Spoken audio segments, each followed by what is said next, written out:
En plus de ce constat en fait que vous faites qui semble vous consterner tout autant que les gens qui nous regardent. Je voulais aussi savoir, est-ce que vous avez eu des répercussions, parce que votre travail a été quand même médiatisé, euh, pas suffisamment, mais quand même un petit peu. Est-ce que vous avez eu des répercussions aussi personnelles? Parce qu'on sait qu'il y a eu beaucoup d'intimidation, etc. Et je pense que c'est aussi important qu'on sache un petit peu si vous avez, est-ce que vous avez subi des choses? Quelles ont été les répercussions personnelles pour vous de tout ce travail, de toutes ces enquêtes? euh, à la fois dans ce que vous avez découvert, mais aussi dans la façon dont les gens et le grand public a réagi à ça. Je pense que le plus touché, ça doit être moi, parmi nous quatre. Par contre, il y a d'autres personnes qui sont beaucoup plus touchées. J'ai une pensée pour les personnes qui ont vraiment eu, qui ont été très affectées à titre personnel. Moi, j'ai pas été très affecté, on va dire psychologiquement entre guillemets. Hein. C'est pas, je dis, ça doit être moi, parce que j'ai été attaqué en diffamation par Didier Raoult et que financièrement, bah, ça représente beaucoup de devoir se défendre contre un IHU, parce que l'IHU a porté plainte contre moi au départ aussi, plus deux professeurs d'université. Dans une procédure qui, pour moi, j'attends la fin parce que elle a été reportée plein de fois et puis il y a eu des rebondissements. Mais pour l'instant, déjà, l'IHU s'est désisté. Et il y a un professeur qui n'a pas payé sa caution, qui n'y est pas allé. Donc, il ne reste que Didier Raoult. Cette procédure, pour moi, il y a des choses qui sont très bizarres dedans. Je ne la comprends pas très bien. D'autant plus que je suis attaqué, non pas pour des propos que j'ai directement tenus ou que j'aurais dit. Pourtant, je dis beaucoup de choses. J'ai été attaqué pour la traduction d'un blog. Mon objectif étant de montrer que l'ensemble des scientifiques du monde, et surtout les biologistes moléculaires, n'étaient pas dupes des publications de Didier Raoult. Donc très tôt dans la pandémie, dès que j'ai vu des scientifiques étrangers parler des publications de Didier Raoult et les critiquer, je me suis dit que c'était intéressant quand même de montrer au public français que Raoult est beaucoup plus isolé scientifiquement que ce qu'il donne, que ce que les médias en font croire d'ailleurs. Hein. Au début, en 2020, on avait l'impression qu'il était adoubé par beaucoup de scientifiques. Il y avait plein de monde qui prenait la parole pour lui, et les médias ne tenaient pas beaucoup le micro à ceux qui le critiquaient. Ça, il a fallu attendre le deuxième semestre 2020 pour le voir. Et donc moi, dès le départ, je voyais donc Elisabeth Bick, David Gorski et Leonid Schneider, qui sont des références dans le domaine de la fraude scientifique, de la lutte contre la fraude scientifique, hein, qui tiennent tous des blogs dédiés à ça, qui ont organisé un peu leur vie, leur carrière professionnelle autour de ces choses-là. Et tous les trois, qui sont les spécialistes du sujet, vont critiquer vertement cette étude et employer des mots très forts. Leonid Schneider a fait un énorme article qui s'appuie sur le travail de Christian Lehmann, où Christian Lehmann, qui est un journaliste de Libération, qui a eu des informations sur les aspects financiers autour de l'hydroxychloroquine.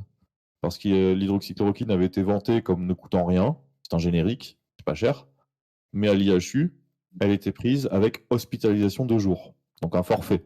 Et les personnes payaient la Sécu, en fait, parce que c'est pas de la poche des personnes seulement, c'est souvent de la Sécu, mais aussi de la poche des personnes quand il n'y avait pas de prise en charge, bah, on montait à des factures de l'ordre de 1300 €.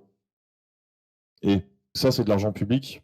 Et je le redis, moi, j'étais militant, gilet jaune, etc. Hein, donc, on parle de fin du mois, on parle de problèmes financiers, de difficultés financières, et puis les caisses de l'État sont vides. Mais elles sont pas vides pour donner 1300 € par personne qui prend un cachet d'hydroxychloroquine alors que ça sert à rien pendant la pandémie, quoi. Donc, moi, sur cet aspect-là, j'ai été très sensible. Et donc, Christian Lehmann a sorti un superbe article à ce sujet qui a été repris par Leonid Schneider sur son blog For Better Science, que je recommande à tout le monde, parce que sur ce blog, vous avez l'information sur les fraudeurs scientifiques et le business qui est autour de différentes choses. Il y a des séries de Netflix qui se sont lancées autour de fraudeurs qu'il a dénoncés, notamment Marek Yanni, un chirurgien qui faisait de la transplantation de trachées. Et cette personne a poursuivi aussi Leonid Schneider. Hein. Donc, Leonid Schneider se prend plein de procès tout le temps en diffamation, mais il dénonce des vraies fraudes.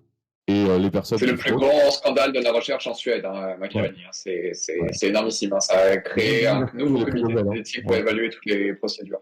Donc Ouais. Il vient de c'est gagner énorme. Hein. le prix Nobel et en fait, c'est quelqu'un qui qui a manipulé l'opinion, qui a truqué et qui a fait croire qu'il guérissait les gens et qui a tué plein de monde. Et en faisant des transplantations de trachées qui étaient pas. En fait, il n'a pas fait d'études en modèle animal. Il disait que sur la trachée, sur une trachée en plastique, il allait mettre des cellules souches. Et en fait, rien du tout, il n'y avait pas de cellules souches qui poussaient. Et il transplantait un bout de plastique dans la gorge des gens en leur enlevant la trachée, quoi. Donc les personnes, évidemment, elles tenaient une semaine et elles mouraient, quoi. Donc c'est plein de scandales qu'il y a eu comme ça. Leonid Schneider étant spécialiste de ces sujets-là, je trouvais ça pertinent de traduire mot pour mot son blog sur mon blog. Blog qui a fait, ça se compte en centaines mes vues. Hein. C'est pas comme les vidéos de l'IHU où mot pour mot son blog sur mon blog. Blog qui a fait, ça se compte en centaines mes vues. Hein. C'est pas comme les vidéos de l'IHU où quand il va annoncer que l'ONI est un terroriste ou je sais pas quoi, il le dit devant des milliers, des centaines de milliers de personnes, quoi. Non, là, moi, ça a été dit devant 100 personnes. Et donc, ouais, je me retrouve attaqué en diffamation par rapport à une traduction des propos de Leonid Schneider. Je n'ai pas eu d'autres attaques juridiques de la part de Raoult sur d'autres propos. Donc, voilà, ça, c'est Est-ce que ça m'affecte beaucoup? À titre personnel, je suis confiant. Je sais que ce que je fais est juste. J'ai pas de problème moral, j'ai pas de problème psychologique. Je me dis qu'il faut le faire. Je suis content de faire ces choses-là parce que je le fais pour la santé publique. Malheureusement, financièrement, ça m'atteint. J'ai fait le choix de ne pas faire de cagnotte. Donc, je vous appellerai pas, je ne demande pas d'argent. La raison, elle est simple. C'est que je considère qu'il y a des gens qui sont encore plus dans le besoin que moi. Donc, il y a des gens qui n'ont pas de toit, qui n'ont pas à manger, etc. C'est pour eux qu'il faut des cagnottes, c'est pas pour moi. Moi, tant que j'ai un toit et tant que je m'en sors, je demanderai rien. Si un jour je me retrouve en grosse difficulté, je lancerai une demande évidemment, hein. Mais je pense que ça n'arrivera pas. J'ai donc engagé mes frais et je fais ce que je peux pour me défendre. Je pense pas que j'aurai de gros soucis lors de l'audience, ni au jugement. On verra ce qu'il en découlera. J'ai la petite inquiétude que ça se passe à Marseille, où des décisions judiciaires m'ont déjà étonné par le passé. J'ai l'espoir que ce ne soient pas les mêmes intervenants, les mêmes juges, etc., que dans les choses étonnantes.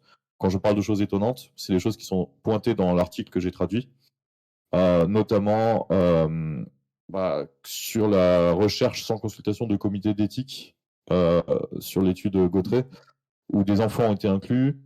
Il y a eu quand même, alors les commissions d'éthique, c'est les comités de protection des personnes, CPP, ils s'appellent. Il y a quand même la commission des CPP qui a fait un communiqué en s'étonnant de la décision de justice de Marseille. Donc, l'ensemble des présidents de CPP ont dit il y a un souci avec cette décision, quoi. Nous, ça nous a l'air bizarre. Voilà. S'il y a eu un classement sans suite en 24 heures sur une affaire assez grave au niveau de l'étude. D'ailleurs, maintenant, c'est relancé un petit peu. Hein, avec il y a quand même une plainte du gouvernement sur les essais présumés illégaux sur les 30 000 personnes. Hein, mais on est dans un microcosme à Marseille qui est assez étonnant. C'est une inquiétude que j'ai. J'ai quand même espoir que ce microcosme soit limité et n'ait pas d'impact dans ma procédure. On verra. Faut pas oublier sur cette histoire d'enfants que dans leur demande initiale d'essai clinique, ils avaient demandé à inclure à partir de 6 mois. Et c'est la l'ANSM qui a dit oh là, 12 ans déjà, ça sera pas mal. Et ils ont inclus des enfants de 10 ans. Donc là, c'est assez difficile de plaider la bonne foi.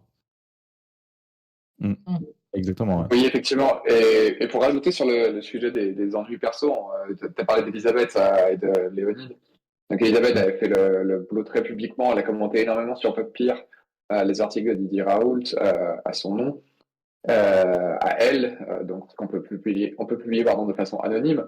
Et suite à ça, en fait, Didier Raoult a dit qu'il allait lancer une procédure de justice contre elle, qui est pas génial pour harcèlement, parce qu'en fait, quand on publie sur PubPeer, il y a toujours un email qui est envoyé aux auteurs si leurs emails sont dans la base de données. Suite à ça, avec Alexander et d'autres personnes, on avait écrit une lettre ouverte, du coup, pour défendre Elisabeth et le travail qu'elle faisait. Et toute autre personne, d'ailleurs, dont Boris Barbour, qui aussi avait été le créateur de PubPeer. Mais il n'y a pas eu que ces cas extrêmement publics, entre guillemets, qui ont causé des ennuis. Hein. Il y a eu beaucoup de gens en dehors de ça. Alors, bon, il y a plein de terroristes, voilà, j'ai décidé de porter plainte, enfin pas un terroriste directement, mais on a dit que j'avais voulu envoyer une voiture suicide sur l'IHU, voilà. Il y a eu évidemment l'ensemble des attaques sur les réseaux sociaux de la part du shérif de l'IASU, hein, qui avait été repris par Times Higher Education, donc qui est quand même un gros magazine / journal des universités, hein, où dedans il est quand même écrit un professeur français à la carte libre pour harceler les critiques de l'hydroxychloroquine. C'est quand même le gros titre de Times Higher Education. Vous pouvez le retrouver et vous l'envoyer de suite en même temps que je parle.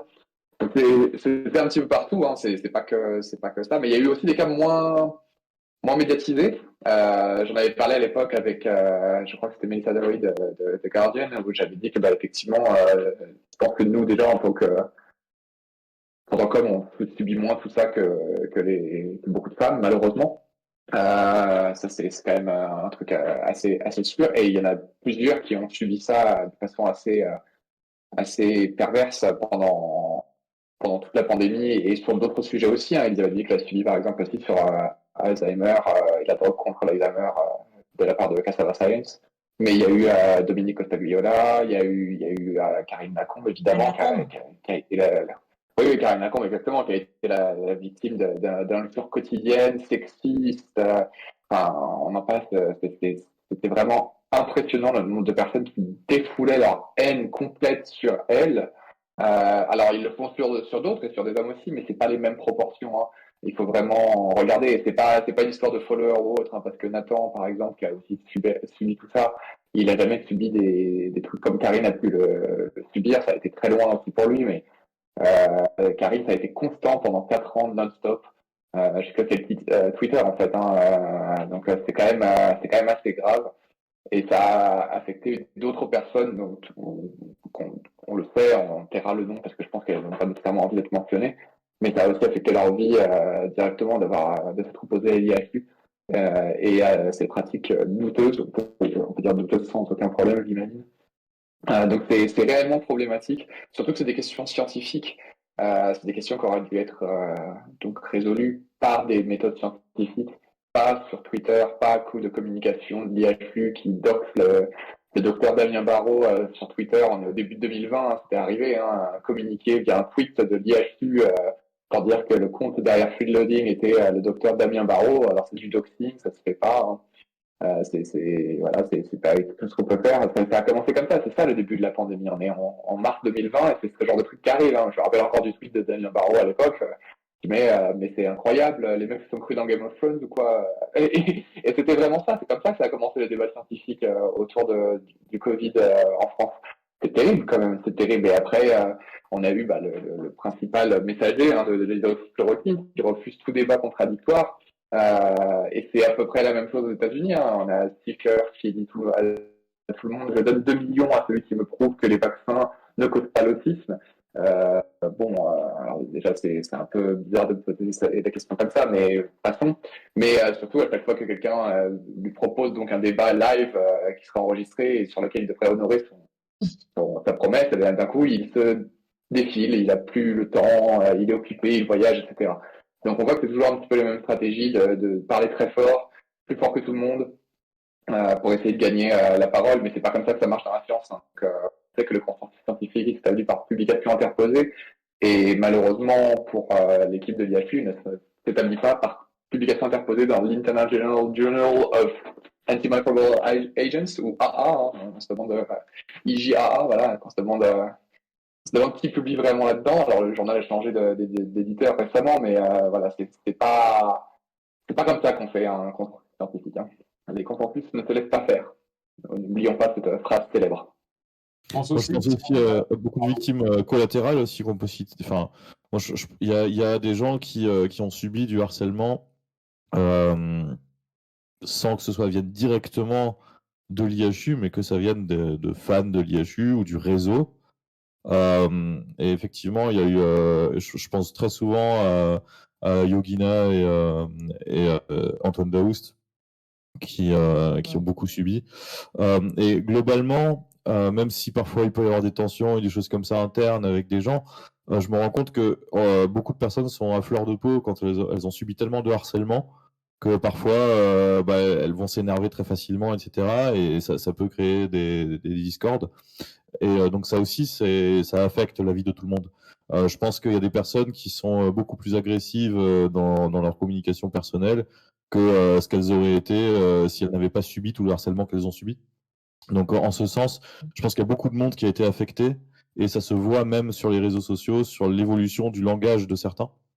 Donc je pense que on gagnerait effectivement à faire attention à soi-même parce que quand on subit un harcèlement, on a tendance à soi-même après devenir un peu plus à fleur de peau, agressif, etc. aussi. Et finalement, ça rejaillit, ça augmente la violence en général. Donc moi, je tiens à toujours faire attention à ça.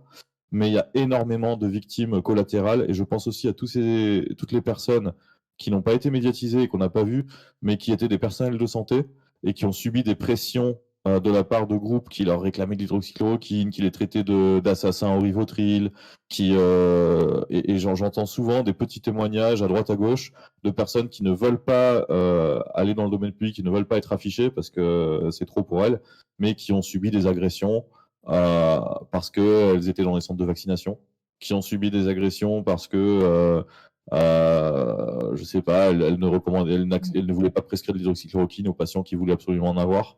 Donc il y a eu beaucoup d'agressions et de violences subies à diverses échelles, causées plus par la situation engendrée par cette fraude scientifique. Et donc, je pense qu'en ce sens, là aussi, il y a des conséquences plus larges sur toute la population. Et je parle même pas de toutes les tensions familiales qu'on a connues, et je pense que beaucoup en connaissent. En ce sens, là aussi, il y a des conséquences plus larges sur toute la population.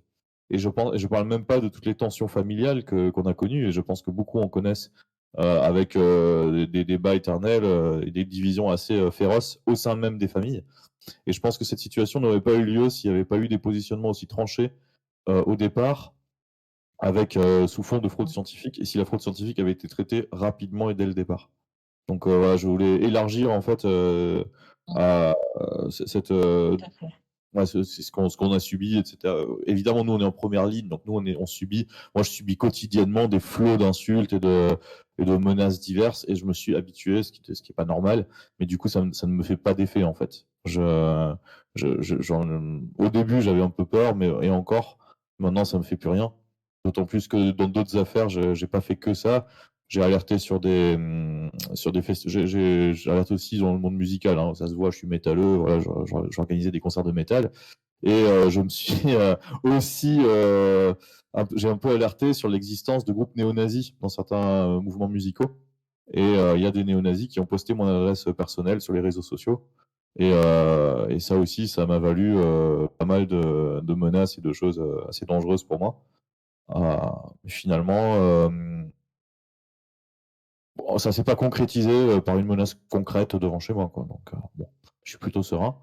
Mais je pense que justement l'extrême droite et le danger de ces personnes-là, c'est aussi jeté sur Karine Lacombe.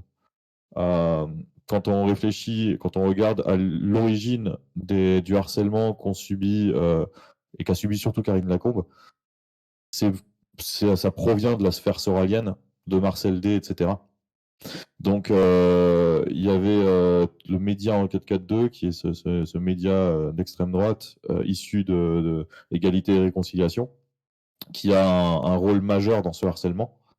Et souvent, ces médias d'extrême droite ont des personnes qui se réfugient à l'étranger ou qui se planquent pour échapper au droit, hein, et pour continuer à harceler depuis l'étranger. Donc je parle pas du média Enquête 4.2 ici, mais il y a d'autres sites de réinformation que j'ai même pas envie d'évoquer. Mais qui ont des éditeurs qui se planquent un petit peu, mais il y a d'autres sites de réinformation que j'ai même pas envie d'évoquer, mais qui ont des éditeurs qui se planquent un petit peu et qui organisent et qui font ce harcèlement. Et je pense qu'à ce niveau-là, on a encore besoin d'outils juridiques pour les arrêter plus fermement, parce que les délais sont beaucoup trop longs. On subit le harcèlement pendant des années. Et en fait, les sanctions tombent peut-être 15 ans après, s'il y en a. Et il y en a rarement, en fait. Moi, je voudrais poser une question. On parle de dérive médicale.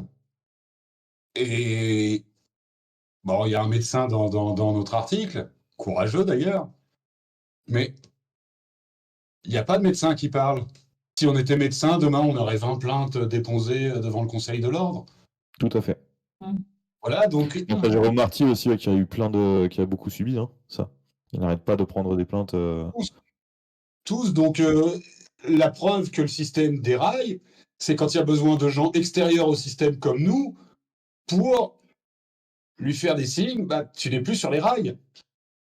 Voilà, parce qu'un système qui fonctionne, il devrait s'autoréguler et il ne devrait pas y avoir des médecins devant le Conseil de l'Ordre parce qu'ils ont osé dire que l'ivermectine ne fonctionne pas dans le Covid, ce qui est un fait, que la vitamine C n'allait pas sauver le monde du Covid. Fraternelle. En fait, ils sont poursuivis pour non-fraternité. Ce qui est Pas que, complètement. pas que. C'est montrer la Lune et on regarde le temps, quoi. Et puis dans tout ce, pardon, juste pour finir, dans tout ce maelstrom, il y a quand même des amitiés, qu'elles soient politiques, qu'elles soient clientélistes, qu'elles soient pseudo-scientifiques. Et on se retrouve, moi, une chose qui m'a choqué, c'est que Dominique Costa-Gioia dépose plainte contre Éric Chabrière à Paris et que sa procédure soit délocalisée à Marseille, alors même que quand elle était témoin dans une autre procédure à Marseille, elle a passé 3 heures à se faire insulter par la salle sans qu'il y ait aucune conséquence. Comment, moi, citoyen, je peux avoir confiance en le bon déroulé de la justice dans cette affaire? Je peux pas. Ouais, c'est des inquiétudes là. On a des problèmes aussi bien juridiques que de harcèlement. Donc je pense qu'il y a un besoin de justice quelque part. Il faut redonner les moyens à la justice et arriver à faire en sorte qu'elle soit vraiment indépendante et qu'il n'y ait pas des baronnies locales ou des réseaux locaux qui fonctionnent. Ce qui n'est pas le cas systématiquement, il ne faut devenir complotiste non plus. Mais on a vu des décisions très étonnantes. C'est peut-être de l'incompétence aussi, j'en sais rien. Hein. Mais moi, ça m'étonne encore, ces décisions où le fait qu'un numéro de téléphone soit public veut dire que la personne n'est pas titulaire d'un compte Twitter. Moi, je ne comprends pas comment on peut décider ça. C'est-à-dire qu'il y a une personne, un compte anonyme, qui a été très harceleur, très virulent. Twitter est saisi. Alors déjà, Twitter donne pas toujours les informations. Il faut que ce soit du terrorisme limite pour qu'il donne les informations. Mais après des ping-pong juridiques éternels, on arrive à récupérer le numéro de téléphone avec lequel a été enregistré le compte Twitter. Je rappelle que pour enregistrer un compte Twitter, il y a une confirmation par SMS. Donc du coup, je dois avoir le téléphone dans la main pour pouvoir coller mon compte, quoi. Et là, le juge va décider que comme le numéro de téléphone en question était disponible sur une planche d'information dans un petit PDF qui a été vu 10 fois, le numéro de téléphone, il est public. Donc, n'importe qui a pu utiliser ce téléphone pour créer ce compte. Bah, en fait, non, pas n'importe qui. Mais bon, la décision de justice, elle est là. Oui, ça marche pas comme ça. Hein. Ça marche pas comme ça. Hein. Mais c'est des problèmes de juges qui comprennent pas la techno, ça. Et à condamner financièrement le plaignant. Voilà. Je sais pas de si toute vous manière, avez... on a vu Vas-y, Véronique. juste un petit point à propos de la justice. C'est vrai, c'est quelque chose qui est extrêmement flippant, quoi. La justice complice, enfin, qui laisse dans l'impunité, parce que vous parliez de Marseille. Quand il y a eu à Marseille la plainte contre Sonic, c'était ça? Avec Dominique Costagliola, c'était donc Raoult qui poursuivait pour diffamation Sonic. Excusez-moi, parfois je suis un peu perdue, donc c'est bien ça. Oui, et donc, en fait, ce qui a été rapporté, j'y étais pas, hein. Ce qui a été rapporté, c'est que au tribunal de Marseille, la présidente a dit qu'il était interdit de prendre des photos, de communiquer avec l'extérieur. Et 2 secondes après, il paraît que la femme de Raoult était debout sur une table en train de prendre des photos. Alors, je ne sais pas si c'est vrai ce que j'ai entendu, ce que j'ai lu. En tout cas, il y a eu des live tweets, en particulier par Azalbert.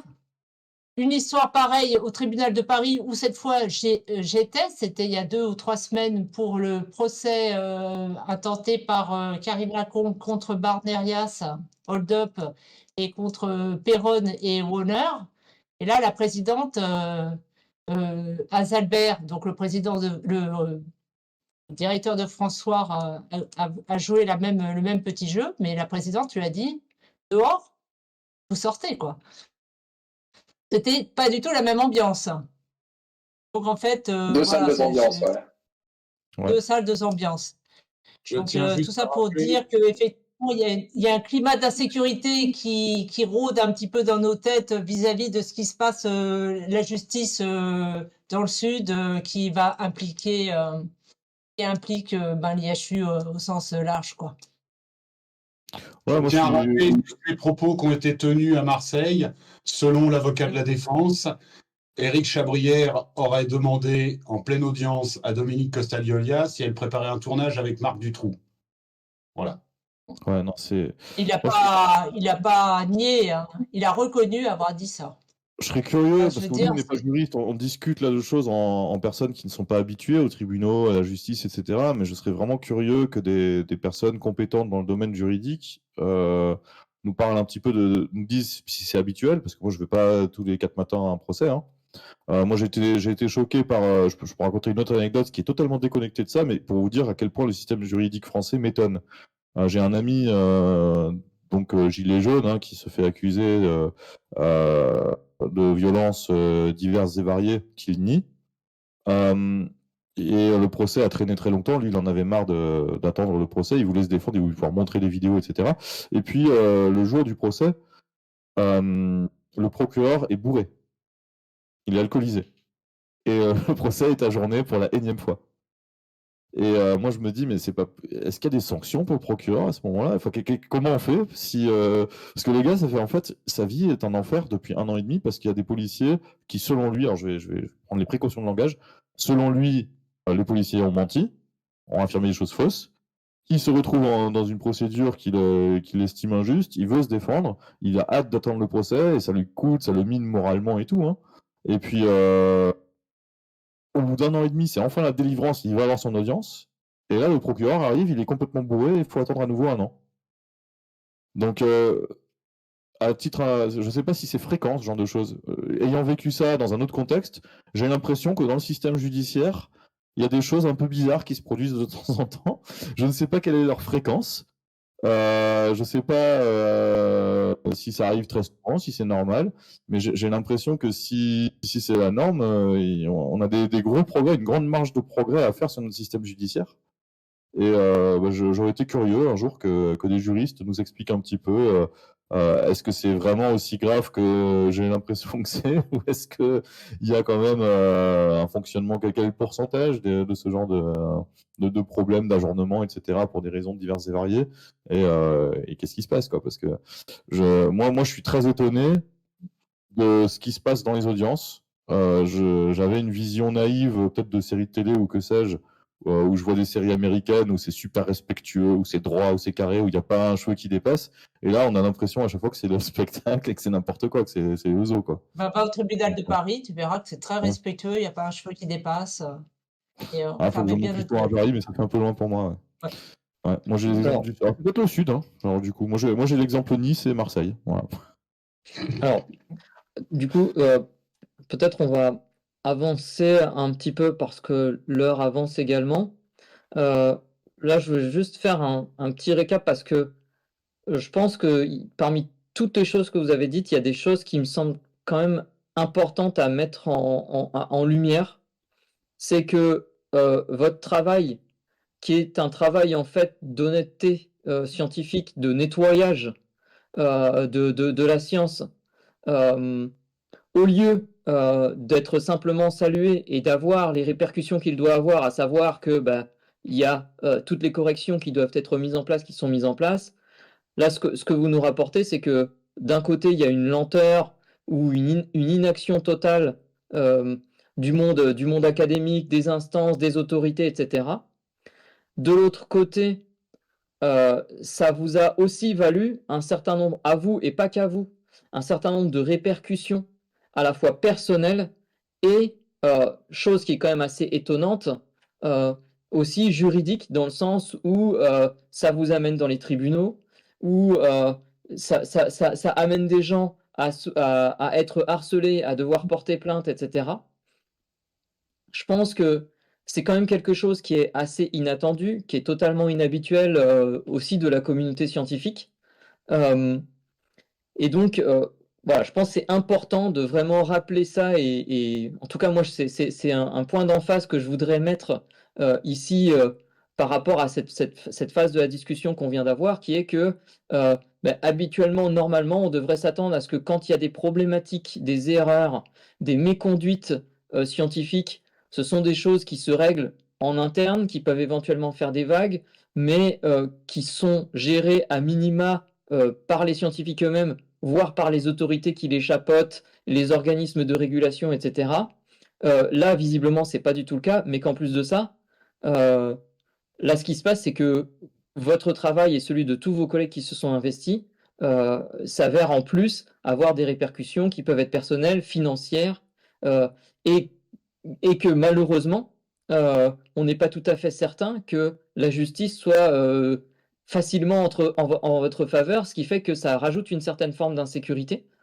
Et je pense que ça, c'est quelque chose quand même qui est à souligner parce que ça rajoute aussi au courage de ce que vous faites. C'est-à-dire que vous auriez pu très bien, très vite, complètement abandonner et dire, bah moi, j'ai pas envie de m'embêter parce que je sais pas dans quoi je mets les pieds.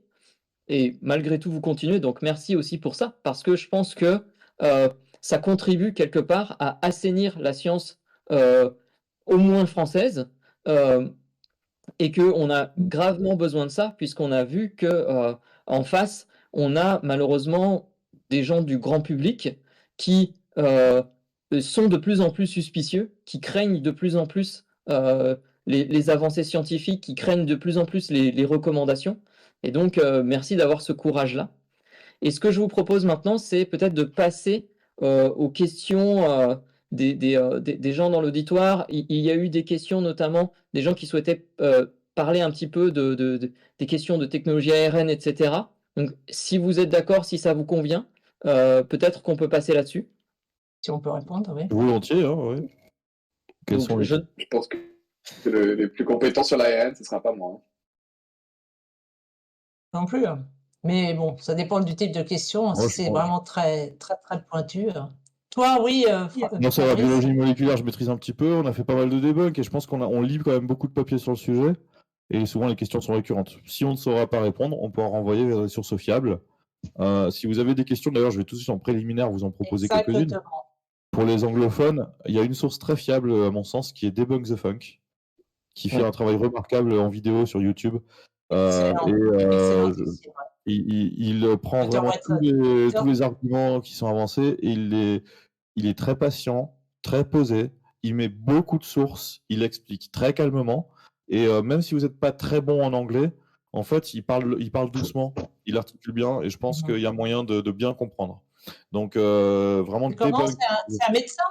C'est un C'est un postdoc, médecin, postdoc. Je crois que maintenant il a eu un poste. D'accord. Je sais plus depuis, il était Docteur postdoc à l'époque où il s'est Simpson lancé. ou Il Simons? s'appelle Dr C'est quoi Wilson. Voilà. son... Wilson. Wilson. W-I-L-S-O-N. Et oui, bah, il a créé une chaîne qui s'appelle Debunk the Funk parce qu'il a une coupe. Il avait une coupe à l'époque. Bon, maintenant il a un peu rasé les cheveux. Il avait une coupe un peu afro rigolote. Il faisait un peu funky. Et il est très compétent, très patient.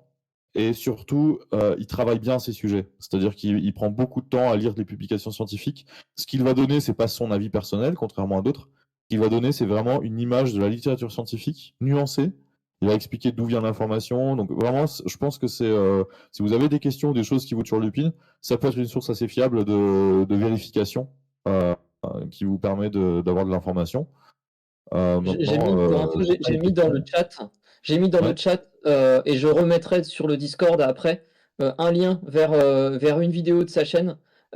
C'est une vidéo qui traite des myocardites, des risques de myocardite vaccin que j'ai trouvé vraiment très bien faite parce que il donne des données quantitatives sur les risques de myocardite, Covid versus vaccin, quelles périodes sont les plus critiques, etc. Et donc on peut se faire une idée un peu plus précise, et moi je recite régulièrement ces chiffres, on peut se faire une idée un peu plus précise de ce que disent les données scientifiques sur les risques réels liés au myocardite quand on est malade, quand on est vacciné, quand on est malade et vacciné, etc. etc. Donc je remettrai ces sources. Si je peux me permettre, il y a aussi le site Epiphar Oui. qui est tenu par Epiphar, Mahmoud ouais, Zourek. 100%. Epiphar, c'est en français. Et ça te renvoie, là aussi, c'est un épidémiologiste, Mahmoud Zourek, excellent et qui a travaillé là-dessus, qui a publié sur les myocardites et qui a décortiqué les myocardites post-vaccinales en fonction de l'âge, etc. Et voilà, c'est une source en français et surtout très très fiable. Et je fais un peu d'autopromotion, ne fait pas de mal. On a fait une petite chaîne, on avait fait un petit effort à une époque. Exactement. Dans une petite chaîne YouTube qu'on a un peu laissé en friche maintenant depuis un moment, mais où il y a quelques petits contenus aussi, qui s'appelle Vraie Info Covid, où on a rajouté un V devant. Donc, ceux qui connaissent le collectif de désinformation qui s'appelle Réinfo Covid, avec les dérives sectaires autour de Louis Fouché, etc. On a fait un petit pied de nez, on a rajouté un V devant, on a écrit Vraie Info Covid, donc VRE accent aigu Info Covid en un seul mot. Attention, si YouTube, le moteur de recherche, ne vous le renvoie pas, c'est normal parce qu'il y a tellement de contenu Réinfo Covid qu'on a mal choisi le nom. Il va vous faire des suggestions Réinfo Covid. Donc mettez des guillemets à Vraie Info Covid, ce qui permet d'être sûr de trouver la chaîne. Et donc dans cette chaîne, il y a quelques petites vidéos de debunk de choses qui sont régulièrement pointées. Je vais vous mettre un lien aussi, comme ça vous pourrez y accéder. Et donc on prend les questions. Ouais, Loni, il y avait une question, je crois que tu voulais répondre. Sur les cancers et les perturbations du cycle menstruel, j'ai vu que ça tombait aussi là dans le chat.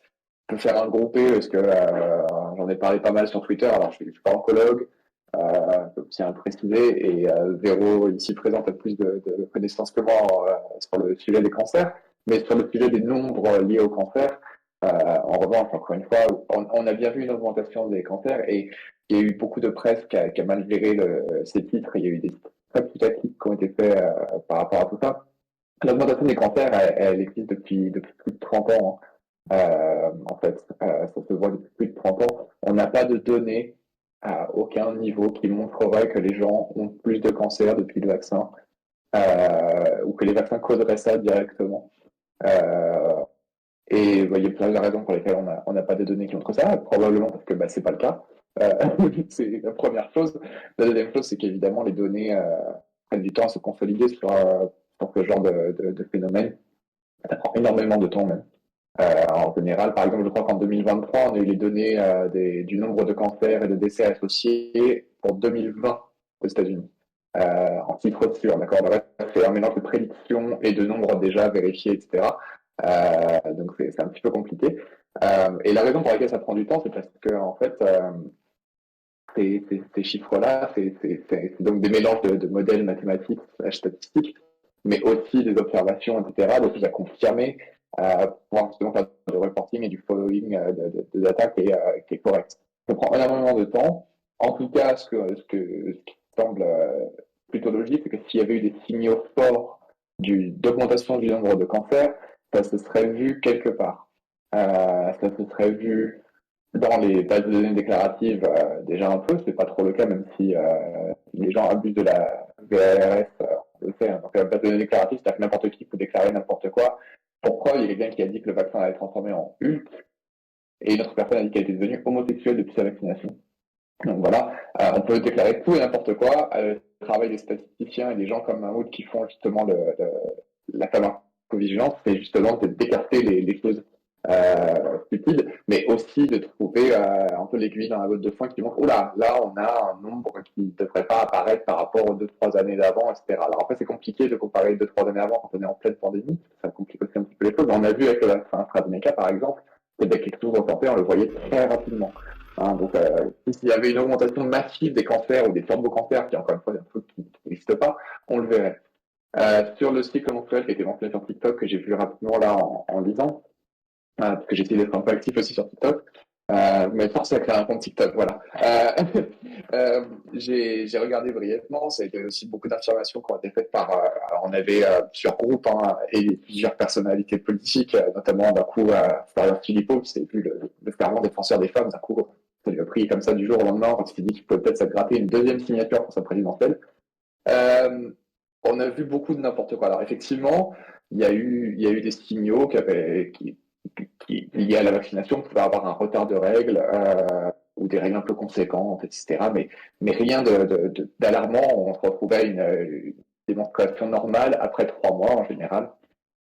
Donc on est très loin du scénario catastrophique des hystérectomies qui arrivent à toutes les femmes de moins de 40 ans, etc., qui sont devenues stériles et qui, voilà, qui pouvaient être mises en avant par beaucoup d'associations, comment elle s'appelait, cette association, Oui, mon cycle, voilà, par exemple, et Florian Philippot, qui d'ailleurs ont toujours voulu juste avoir de la place dans le débat scientifique, mais qui, comme beaucoup d'autres scientifiques qui voulaient avoir de la place dans le débat scientifique, ont bloqué toute contradiction.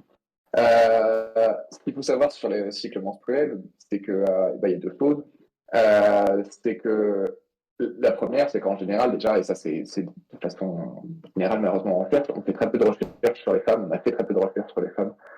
Donc ça fait que, effectivement, ce genre de signaux-là peuvent être plus de temps à remonter, qu'on a encore des choses qui, peut-être si des hommes étaient menstrués, hein, on aurait déjà élucidé depuis longtemps.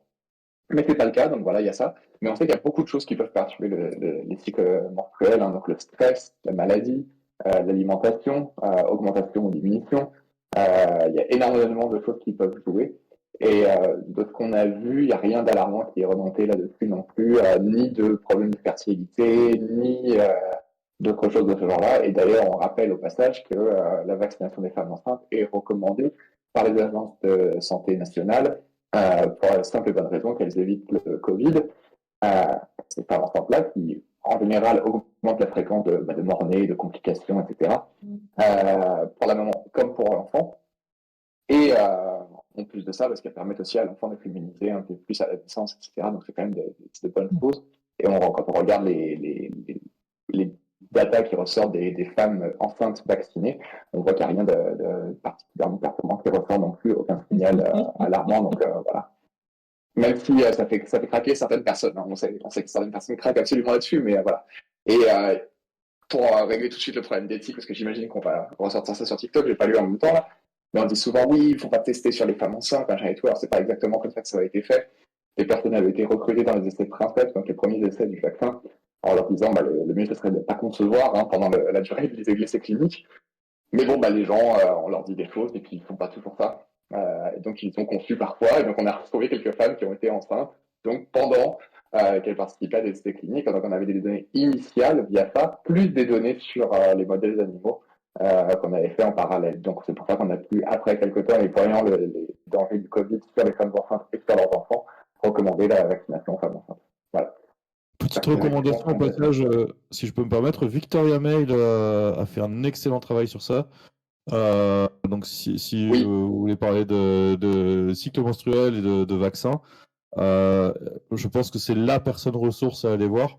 Elle a, durant la pandémie et surtout durant la phase de vaccination, recensé toute la littérature sur le sujet, régulièrement communiqué dessus et fait un excellent travail. Moi, je suivais très régulièrement ce qu'elle faisait. Donc Victoria Mail, Victoria comme Victoria, et Mail M-A-L-E. Elle a fait un super travail sur ça, notamment elle a aussi publié sur le sujet en faisant des essais statistiques, hein, on a regardé, et en moyenne, ce qu'elle a montré, c'est que l'effet de la vaccination, c'est identique à un effet nocebo, en quelque sorte, c'est-à-dire que tout acte médical peut créer anti-stress ou quelque chose, et puis va créer un petit effet psychologique, on va dire, et on est à 1 jour de retard de règle en moyenne, qui perdure pendant 1 mois seulement. Donc on n'est vraiment pas sur des effets massifs, comme certains les décrivent. Par contre, les problèmes de cycle menstruel existent pour de nombreuses autres raisons que la vaccination. Et justement, il y a des tas de problèmes de causes qui sont à identifier encore. On n'a pas encore tout fait le tour nécessairement, mais c'est prévalent et c'est connu. Et de tout temps, on sait qu'il peut y avoir des problèmes au niveau du cycle menstruel. Moi, j'ai un exemple d'autres éléments qui pourraient perturber le cycle menstruel. On a là aussi des données statistiques qui montrent qu'il y a une petite perturbation, mais où c'est pas bien quantifié, où c'est pas bien établi. Et sur une autre thématique où j'ai bossé, c'est le gaz lacrymogène. Lorsqu'on est exposé à du gaz lacrymogène, il y a des études qui sont sorties qui montrent que statistiquement, on va avoir également des saignements abondants pendant les prochaines règles. On ne sait pas encore. La seule étude qui est vraiment solide, qui est sortie sur le sujet, a montré que c'était dose dépendant et que c'était donc relativement sérieuse. Mais malheureusement, je trouve que les données sont encore trop fragiles et pas assez solides. Mais ça vous montre que même aller dans une manifestation et être exposé à du gaz lacrymogène peut affecter le cycle menstruel. Donc évidemment que si on commence à crier à la cantonade comme ça, coucou, je suis sûr que le vaccin cause des problèmes sur le cycle menstruel. Si vous avez des problèmes de cycle menstruel, venez me voir. Bah, évidemment qu'on va avoir plein de monde qui va venir et on va pouvoir avoir des centaines de témoignages pour raconter tout et n'importe quoi. C'est le principe de certains de ces collectifs qui nous cassent les pieds. Et alors, sur le problématique des femmes enceintes, on peut revenir sur la dissonance cognitive qu'on évoquait tout à l'heure. C'est-à-dire que les gens se posent beaucoup de questions sur la vaccination des femmes enceintes, mais le fait que l'IHU ait prescrit de l'hydroxychloroquine à des femmes enceintes, alors même qu'était connu le risque de malformation fœtale, ça ne dérange personne. Et cette prescription, on le sait, était systématique. Exactement. On revient toujours au même point. Il faut un petit peu moduler ce point, hein, parce qu'il y a des femmes enceintes qui sont sous hydroxychloroquine pour des indications autres.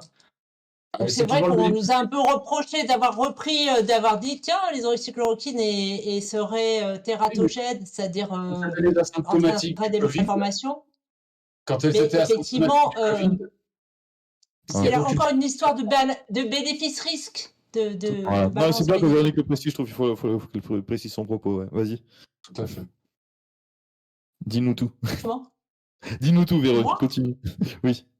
Ah non, mais moi j'ai terminé. Je voulais juste parler du vaccin parce que je vais vous dire, il y a des questions qu'on pose parfois sur le vaccin et je ne sais pas super bien répondre. Alors j'en profite, hein, on va être... Une question sur laquelle je ne suis pas très à l'aise, c'est comment on a pu faire un vaccin aussi rapidement. C'est vrai que c'est une question qui vient un peu de façon récurrente. Et c'est vrai que je me suis pas... j'ai complètement confiance au vaccin, il n'y a pas de souci. Hein. Mais j'ai parfois un peu de difficulté pour répondre à cette question. Donc, est-ce que vous avez la réponse ? Il y a plusieurs niveaux de réponse. Ouais. Vas-y, Loni, déjà. Fabrice, vas-y. Mais Fabrice aussi, il ne parle pas beaucoup. Hein. Vous parlez beaucoup la parole, les garçons, là. Merci, Donald Trump. Ben voilà, en fait, c'est la mutualisation des efforts internationaux et le fric. Un fric énorme qui a été mis. Il n'y a pas le. Mais effectivement, merci. L'opération Warp Speed. Mais, non, ce que je voulais dire, c'est qu'il y a deux niveaux de réponse à cette question. Il y a le premier niveau qui est celui de la fabrication même du vaccin, où là, ça ne m'étonne pas du tout. Parce qu'en tant que biologiste moléculaire, prendre un brin d'ARN, l'extraire, le multiplier et le mettre dans une capsule, ça prend 24 heures. D'autant plus que c'était une technologie qui commençait à être maîtrisée, qui n'existait pas avant, enfin, sur le plan clinique, mais cette technologie, elle était en cours de prise en main, de maîtrise. C'est une technologie qui était étudiée, et donc je parle juste là maintenant de dire synthétiser un ARN avec une séquence de son choix. Aujourd'hui, oui, ça on sait le faire très facilement. Donc d'un point de vue, et encapsulé dans des et encapsulé dans des graisses dans des boules de graisse, hein, des lipides. Là, ça demande il y a des chimistes très doués qui font ça depuis des années et pour d'autres applications que les vaccins. C'est-à-dire qu'on va avoir comme objectif d'encapsuler une protéine au sein d'une masse lipidique pour l'acheminer quelque part. On peut avoir des applications de physique, hein, tout simplement. Il y a des gens qui travaillent juste sur l'extinction des feux et qui vont faire des mousses avec des diamètres et des proportions différentes pour faire des bulles plus ou moins épaisses pour absorption de choc et tout. Donc, on a plein de technologies qui étaient développées qui font que d'un point de vue technologique pur, développer un vaccin comme ça, ça se fait en 24 heures, j'exagère presque, enfin j'exagère un peu, mais en une semaine, on le fait. On produit quelque chose. Ça, c'est pas un problème technologique. Le problème en soi, c'est beaucoup plus d'évaluer son efficacité et d'évaluer sa sécurité en un temps record. Donc ça, oui, monter un essai clinique. La question qui se pose est beaucoup plus de cet ordre-là, logistique, que de l'ordre technologique, science. Donc, de ce point de vue-là, la prouesse a été faite, premièrement, par une accélération énorme au niveau de l'évaluation. Les évaluations, quand on soumet un dossier, ça met du temps, en fait. Et il y a des gens qui bossent, et ils bossent pas nuit et jour dessus en mode priorité absolue. Et il n'y a pas toute une équipe qui va lire le dossier. C'était la priorité absolue. Il y a un nombre restreint de personnes qui vont lire le dossier. Chaud. Ouais, donc l'évaluation, elle va prendre des mois. Donc là, évidemment, l'évaluation du dossier, elle a été grandement accélérée. L'autre chose, là, il y avait tellement une grande situation grave, etc., que je pense qu'il y avait beaucoup plus de volontaires immédiatement pour un essai clinique. Donc, on a réussi à recruter très facilement et très rapidement beaucoup de monde. Donc, je pense qu'il y a plein de paramètres qui ont fait qu'on a pu aller beaucoup plus vite. En tout cas, ce qui est certain, c'est que les standards qui ont été fixés de sécurité n'ont pas Après, été Fabrice, il aura quelque chose à dire. n'ont pas été assouplis. On n'a pas pris un risque sur la Non. santé énorme. Voilà. On a gardé des niveaux de On a sécurité gardé tous les standards, et des standards les qui guidelines exigent, de. voilà. Il y a eu des modifications pour l'accélérer en quelque sorte, mais on a gardé des garanties de sécurité élevées. Et les garanties de sécurité ont été remplies effectivement dans un temps assez record. Sachant qu'il y a un autre aspect qui, moi, m'avait été expliqué, c'est que souvent on évalue l'efficacité d'un vaccin sur le long terme aussi parce qu'on va le commercialiser et qu'on veut tout de suite avoir un accord où on peut dire tout de suite que le vaccin est efficace pendant 5 ans, 8 ans, etc. Là, en fait, on s'est dit on n'a pas de vaccin préexistant, on est dans une situation nouvelle et en plus, il y a plein de confinements. Donc, ça vaut le coup, même si ça a une efficacité limitée dans le temps, ça vaut le coup de déjà s'en servir. Donc, du coup, on n'a pas été exigeant sur la durée d'efficacité tout de suite. On a dit qu'on allait poursuivre les études pour savoir quelle serait la durée d'efficacité. Si ça avait été le schéma classique. Et la safety, on l'a eu sur combien de patients? Il y avait combien de patients qui ont été recrutés dans chaque bras entre le placebo et le booster? C'est 15 000 environ, hein. Ça dépend des 15 000. vaccins. Mais c'était quand même large, quoi. C'est des grosses cohortes.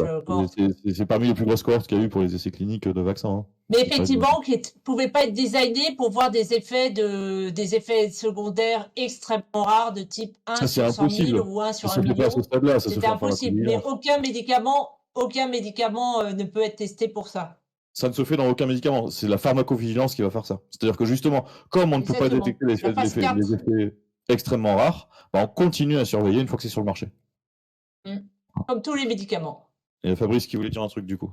Non, je voulais dire un truc qui a permis que le développement des vaccins soit assez rapide, et en tout cas les essais cliniques, c'est la contagiosité de la maladie, qui a permis d'avoir... C'est facile de mettre en évidence oui, d'avoir des malades, quoi. Une maladie où on a 50 cas par jour dans tout un pays, pour avoir la même cohorte, il va falloir des mois, des années. Là, ça a été très rapide parce que ça a été fait en pleine vague, notamment au Brésil et aux États-Unis, où les cas de Covid, il y en avait partout. Exactement. Et le critère, c'était justement une infection Covid positive. Et puis après, on a enlevé l'aveugle, on a regardé est-ce qu'il était dans le groupe placebo ou dans le groupe vacciné. Et donc, on a vu que dans le groupe placebo, il y avait quasiment tout le monde avait tous les cas Covid étaient quasiment uniquement dans le cas placebo, sauf exception. Il y avait peut-être 5-6 cas. Et les rares cas qui étaient avec les personnes qui étaient vaccinées, c'était des cas qui étaient apparus dans les premiers jours après la vaccination la plupart du temps. Donc, pourquoi les premiers jours après la vaccination? Justement parce que je vais préciser la pensée. Ça veut dire qu'en fait, on n'a pas encore eu la réaction immunitaire qui permet la mise en mémoire. Donc on est encore susceptible, peu après la vaccination, d'attraper le virus plus facilement, etc. Quand on n'a pas encore produit suffisamment d'anticorps, etc. Donc c'est les tout premiers jours après la vaccination, on n'est pas encore protégé. Il faut attendre quand même une semaine avant que tout se mette en place. Voilà. On a appris quand même avec ce virus, hein. Parce que je me souviens à l'hôpital, la première fois qu'on a eu un patient qui était infecté pour la deuxième fois, on n'y croyait pas. On se disait, mais c'est dingue, quoi. On va publier. Et c'était, je sais pas quand c'était, peut-être au mois de juin ou juillet, quoi, 2020. Il y avait une deuxième infection. Et en fait, on a appris, quoi. On a appris aussi au fur et à mesure beaucoup de choses. Il y avait des fondamentaux, mais il y a des choses qu'on a appris au fur et à mesure que le temps a passé, quoi. Ouais, les réinfections, moi je me souviens, il y avait des gros débats, surtout dans les médias chinois, où ça discutait des cas de réinfection. Les premiers cas de réinfection étaient très très discutés, parce que beaucoup de monde espérait qu'on soit infecté une fois et qu'on ne puisse plus l'attraper. L'immunité naturelle, oui, bien sûr. Un peu trop optimiste compte tenu du type de maladie que c'était, de la famille de virus auquel ça appartenait. Alors, on a d'autres questions. Il y avait la question a été posée plein de fois sur la possibilité de transcription inverse par Danet, je crois. C'est un peu dommage. Je pense que c'est Alex le plus calé là-dessus, non? Sur la reverse transcription. C'était quoi? C'est cette histoire de vélo qui nous raconte que c'est rétrotranscrit, inséré dans l'ADN et qu'on devient des êtres transgéniques avec du spicule. Alors, Il y a eu eu un Nature ou un truc comme ça que Raoult avait colporté à un moment. Alors, il y a eu- C'était ça. il y a eu plein Non, de mais ça, choses. C'était une Ouais. Le nature, c'est le frame shifting. c'est le frame shifting, ouais. Non, bien avant le frame shifting, où il nous parlait, commençait à vriller assez sévère, enfin de façon un peu plus visible. Il a parlé d'une reverse transcription des séquences lean. Ça vous parle pas, Oui, ça me cette parle bien. histoire? Ouais. Il y a Et Grant qui a fait un gros debunk, c'était assez intéressant. ouais, Non, voilà, oui, il faudrait qu'on retrouve les liens du debunk, mais oui, il y avait un compte, je sais plus comment il s'appelle. Euh, il y a eu quelques Lionel débats. Case, il me semble. Alors, on va expliquer déjà un peu le contexte. Donc, beaucoup de monde ne maîtrise pas la biologie moléculaire et ça va être nouveau pour tout le monde, alors que quelqu'un qui maîtrise la biologie moléculaire, il sait très bien qu'il y a des reverse transcriptases, qu'il y a différentes séquences, il y a les gènes LIN, etc., qui permettent aussi de rétrotranscrire. Il y a plein de choses qui permettent de passer d'un ARN à de l'ADN. C'est quelque chose qui existe dans l'organisme, qui s'active dans certains contextes très précis et très particuliers. Et donc il y a des gens qui ont fait, grâce aux possibilités finalement que nos cellules ont, qui ont essayé de faire une espèce de scénario catastrophe où ils vont dire, bah, on injecte un brin d'ARN. Cet ARN, il peut être rétrotranscrit en ADN, et cet ADN, il va pouvoir s'insérer dans le génome. Et du coup, on devient des sortes de mutants qui contiennent un peu de spicules. Chacune des étapes est techniquement possible en quelque sorte, mais il y a beaucoup d'éléments qui font que ça ne va pas se produire et que si jamais ça se produit en plus, la cellule va être détruite. Donc il y a plein de garde-fous dans l'organisme parce que sinon, si c'était le cas, en fait, déjà, petit raisonnement simple pour pas rentrer dans les détails techniques de biologiste moléculaire, si c'était le cas, il faut savoir que les ARN messagers, on en produit tout le temps en fait. Notre corps n'arrête pas de produire des milliers et des milliers et des milliers d'ARN messagers pour fabriquer des protéines dont nous avons besoin au quotidien. Donc si ça se passait aussi fréquemment que certains l'ont imaginé avec les vaccins, bah, en fait, on serait tout le temps en train de muter toutes les 2 secondes et on ne pourrait pas vivre plus de 24 heures. Hein. Donc fort heureusement, nous, notre organisme a quand même des mécanismes de protection contre ça. La première des difficultés, c'est qu'il faut qu'on rentre dans le noyau. Et qu'il faut et ça, en fait, n'importe quel brin d'ARN ou d'ADN ne va pas rentrer dans le noyau comme ça. Donc il y a suffisamment, on va dire, de garde-fous moléculaires, sans rentrer dans le détail technique, pour empêcher ça. Certains ont affirmé que ça se produisait quand même. Les premiers à l'avoir affirmé, je renvoie à un bel article de For Better Science. C'est une équipe de Rudolf Jaenisch qui a d'abord essayé de le publier dans un journal. On s'est rendu compte que c'était des données qui n'étaient pas fiables. Il y a 3 des chercheurs qui étaient associés à lui qui se sont barrés, qui n'ont pas voulu publier ça. Et lui qui a insisté, qui a fini par réussir à trouver un journal prédateur pour le publier au bout d'1 an, alors qu'en fait, il n'a rien montré du tout, parce qu'il a... Enfin, c'est un petit peu manipulé, ces données, on va dire. Donc, je renvoie à un bel article de Leonid Schneider, The Unwanted Preprint, de Rudolf Jaenisch. C'est le premier à avoir lancé ces théories. S'appuyant sur ces théories un peu farfelues, il y a évidemment plein de monde qui s'est jeté dans cette brèche et qui a essayé de faire croire qu'il y aurait une rétrotranscription et une insertion dans le génome. Je pense que le plus emblématique a été Christian Vélo, qui lui a rajouté une étape de recombinaison entre le virus et le vaccin, etc. Et là, lui, par exemple, il a oublié un détail assez marquant, c'est que on a le vaccin qui est injecté à un certain endroit, les cellules musculaires, hein, et le virus qui se trouve à un autre endroit. Donc il ne peut pas y avoir vraiment de recombinaison vu qu'ils ne sont pas physiquement au même endroit, quoi. Mais bon, il y a eu pas mal de petites désinformations comme ça sur ça. Globalement, personne n'a montré d'insertion de l'ADN rétrotranscrit dans le génome. Ça a été vérifié plein de fois. Personne n'a jamais trouvé. Et déjà, in vitro, on ne le trouvait pas, ça ne se produisait pas. Donc, ça n'a pas été montré. Je rassure la personne qui se pose cette question. C'est légitime de se la poser quand on est scientifique, biologiste moléculaire, etc. On peut se dire effectivement, dans des cas extrêmes, peut-être qu'ils auraient été possibles avec tel ou tel schéma, que ça contourne les défenses du corps et que finalement ça se produise. Donc c'est légitime de se la poser. Fort heureusement, les essais ont été faits, on n'en a jamais trouvé. Et les rares qui prétendent en avoir trouvé, en fait, ont un peu truqué leurs résultats. Voilà.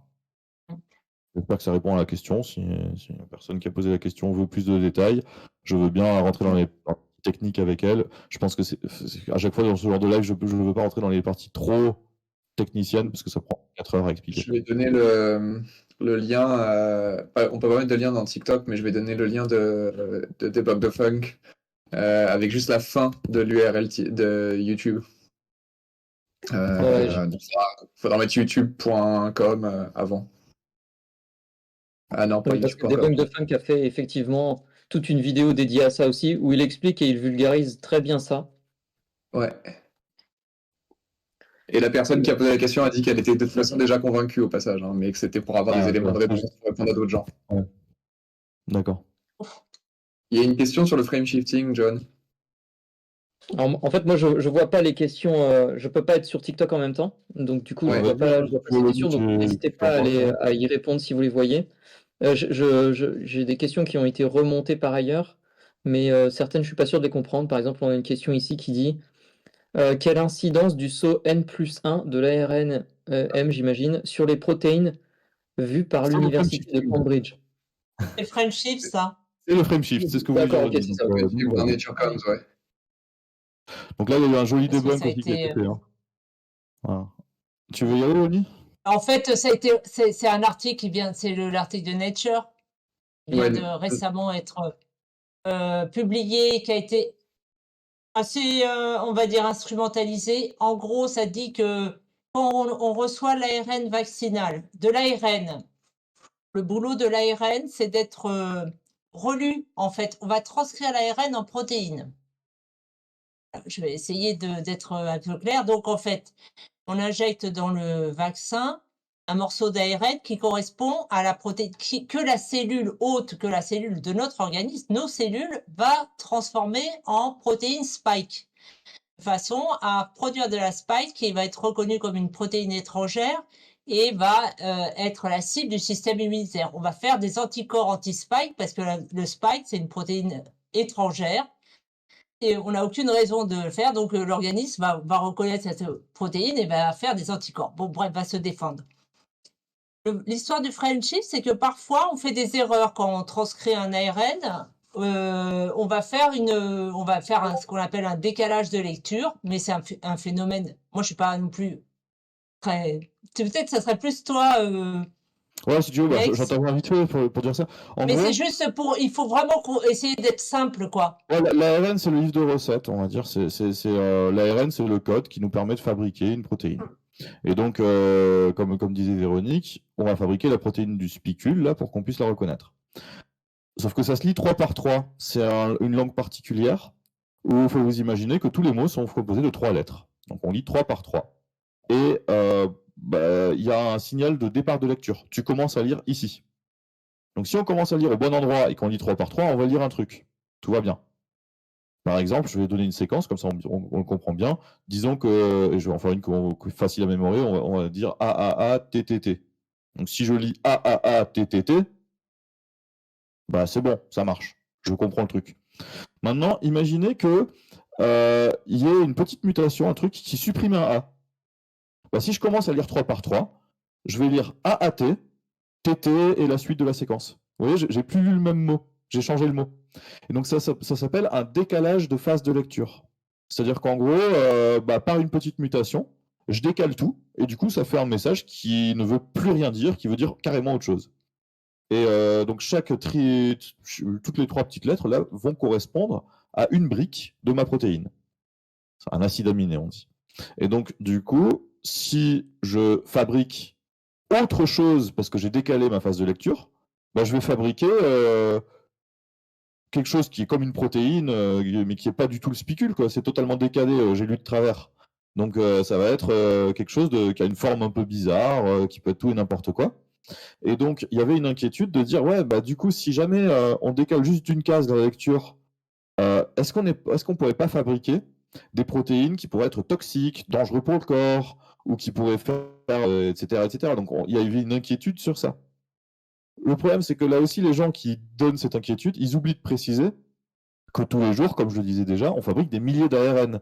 Donc ce danger, il est valable pour n'importe quel ARN, en fait. pourquoi il serait plus dangereux pour celui-là que pour l'ARN du vaccin plutôt que pour un autre ARN, certains vont avancer un petit argument en disant que comme on a modifié un petit peu cet ARN pour le stabiliser, pour qu'il dure un peu plus longtemps, la probabilité qu'il y ait des petits décalages de lecture est un peu plus élevée. Certes, mais en fait, cet ARN-là, j'en ai injecté une fois, une petite quantité. Alors que les autres ARN, j'en produis toute ma vie, des milliers de fois à chaque seconde. Donc en fait, même si la probabilité est légèrement augmentée de faire des protéines aberrantes, j'ai beaucoup plus de protéines aberrantes qui vont être fabriquées naturellement, entre guillemets, par mon corps, comme ça, sans injection de vaccin. Notre corps est très habitué à ça.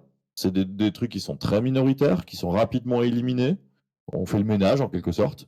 Et c'est pas quelque chose qui représente un danger outre mesure. Ça peut arriver parfois, effectivement, dans des cas très rares, qu'il y ait un truc en décalage de phase de lecture qui cause des problèmes à la santé. Mais ça se serait vu justement en pharmacovigilance ou ça se serait vu dans les essais dans la phase d'essais cliniques. C'est pour ça qu'on fait ces essais cliniques. Donc il n'y avait pas de signal. Et donc essayer d'agiter une peur théorique qui existe évidemment et qui a déjà été traitée et pour laquelle on sait qu'il n'y avait pas de conséquences, je trouve ça un petit peu malhonnête. Donc, il n'y a pas ce frame shift. En plus, les protéines sont extrêmement minoritaires. Il faudrait qu'il y en ait une grande quantité pour que ça ait un effet. Là, on ne va pas en produire assez pour que ça ait un effet. Il n'y a vraiment aucun risque qui n'a pu être établi par rapport à ça. Voilà. J'espère que j'ai tout dit. N'hésitez pas s'il y a des choses à rajouter. Mais, Dans les commentaires sur TikTok, la personne dit que c'est faux ce que tu viens de dire sur le fait que ça arrive déjà dans le corps, etc. Parce que dans le corps, quand ça arrive, et je vais quote, le corps a un système de défense contre ça, et fait une boucle de fin et détruit le message dans le naturel. Voilà. Je vois ce qu'il veut dire. Non, mais je comprends. Et en fait, c'est détruit aussi dans le naturel, mais ça marche. Ce mécanisme de défense marche aussi là. Donc, Mais c'est là que tu fais là, dans le cas d'un ARN de Spike, c'est des néoprotéines, c'est pas des protéines qu'on connaît. Ouais. Ce que je veux dire. Donc en fait, cette information, je sais pas comment ils avaient conclu dans Nature. L'information, elle est, comment dire, elle est un peu montée en épingle pour dire que on a un risque de maladie auto-immune, de suractiver notre système immunitaire qui reconnaîtrait qui devrait prendre en charge plein de protéines étrangères. On aurait fabriqué, tu sais, des fabrications indues inappropriées de protéines, et que hop, on allait booster et qu'on allait faire des maladies auto-immunes. C'est comme ça que c'est interprété, c'est interprété toujours dans le sens du besoin de la cause. Voilà, je pense que le truc qu'il faut... C'est toi qui m'avais dit ça, Alex, encore une fois. Le truc qu'il faut retenir de ce papier, c'est que oui, il y aurait pu avoir un danger. On a peut-être eu de la chance finalement que tout se passe bien comme ça s'est passé. Mais en fait, les données épidémiologiques montrent qu'en fait, il n'y a pas de danger. Par contre, il faut effectivement peut-être prendre plus de précautions à l'avenir pour les futurs vaccins qu'on veut développer. C'est fait au niveau de l'essai clinique, en fait. C'est au niveau de l'essai clinique qu'on se rend compte s'il y a un problème comme ça. C'est précisément ça. Donc ça confirme que c'est important, qu'on ne peut pas se priver des essais cliniques qui sont faits au départ. Voilà. Et par contre, effectivement, ça c'est quelque chose, je pense, cette désinformation-là sur ce sujet-là est très proche de celle de CNF que tu voulais évoquer sur le cancer. En fait, c'est un ensemble de personnes qui vont profiter du fait que c'est très compliqué la biologie moléculaire et que quasiment tout est possible finalement. Parce que en biologie moléculaire, il y a plein de protéines qui peuvent s'emboîter les unes dans les autres, il y a plein de mécanismes qu'on peut décrire, et dès qu'on étudie quelque chose dans une lignée cellulaire, on peut trouver des sous-mécanismes et des tas de choses. Donc finalement, comme il y a tellement de possibilités, de chemins possibles et de voies possibles, je peux très bien construire dans ma tête s'il se passe ça, alors il se passe ça, alors il se passe ça, alors il se passe ça, et puis faire un petit chemin de conséquences qui amène à telle ou telle pathologie. Et ça, on peut faire le narratif que tu veux. Je peux faire la même chose en partant d'une tasse de café. Je prends de la caféine et je dis la caféine, elle active ça, qui peut activer ça, qui peut activer ça, qui peut activer ça, et du coup, je peux avoir un cancer. Donc en fait, je peux prendre n'importe quelle molécule et suivre en fait un chemin et arriver vers telle ou telle maladie de mon choix.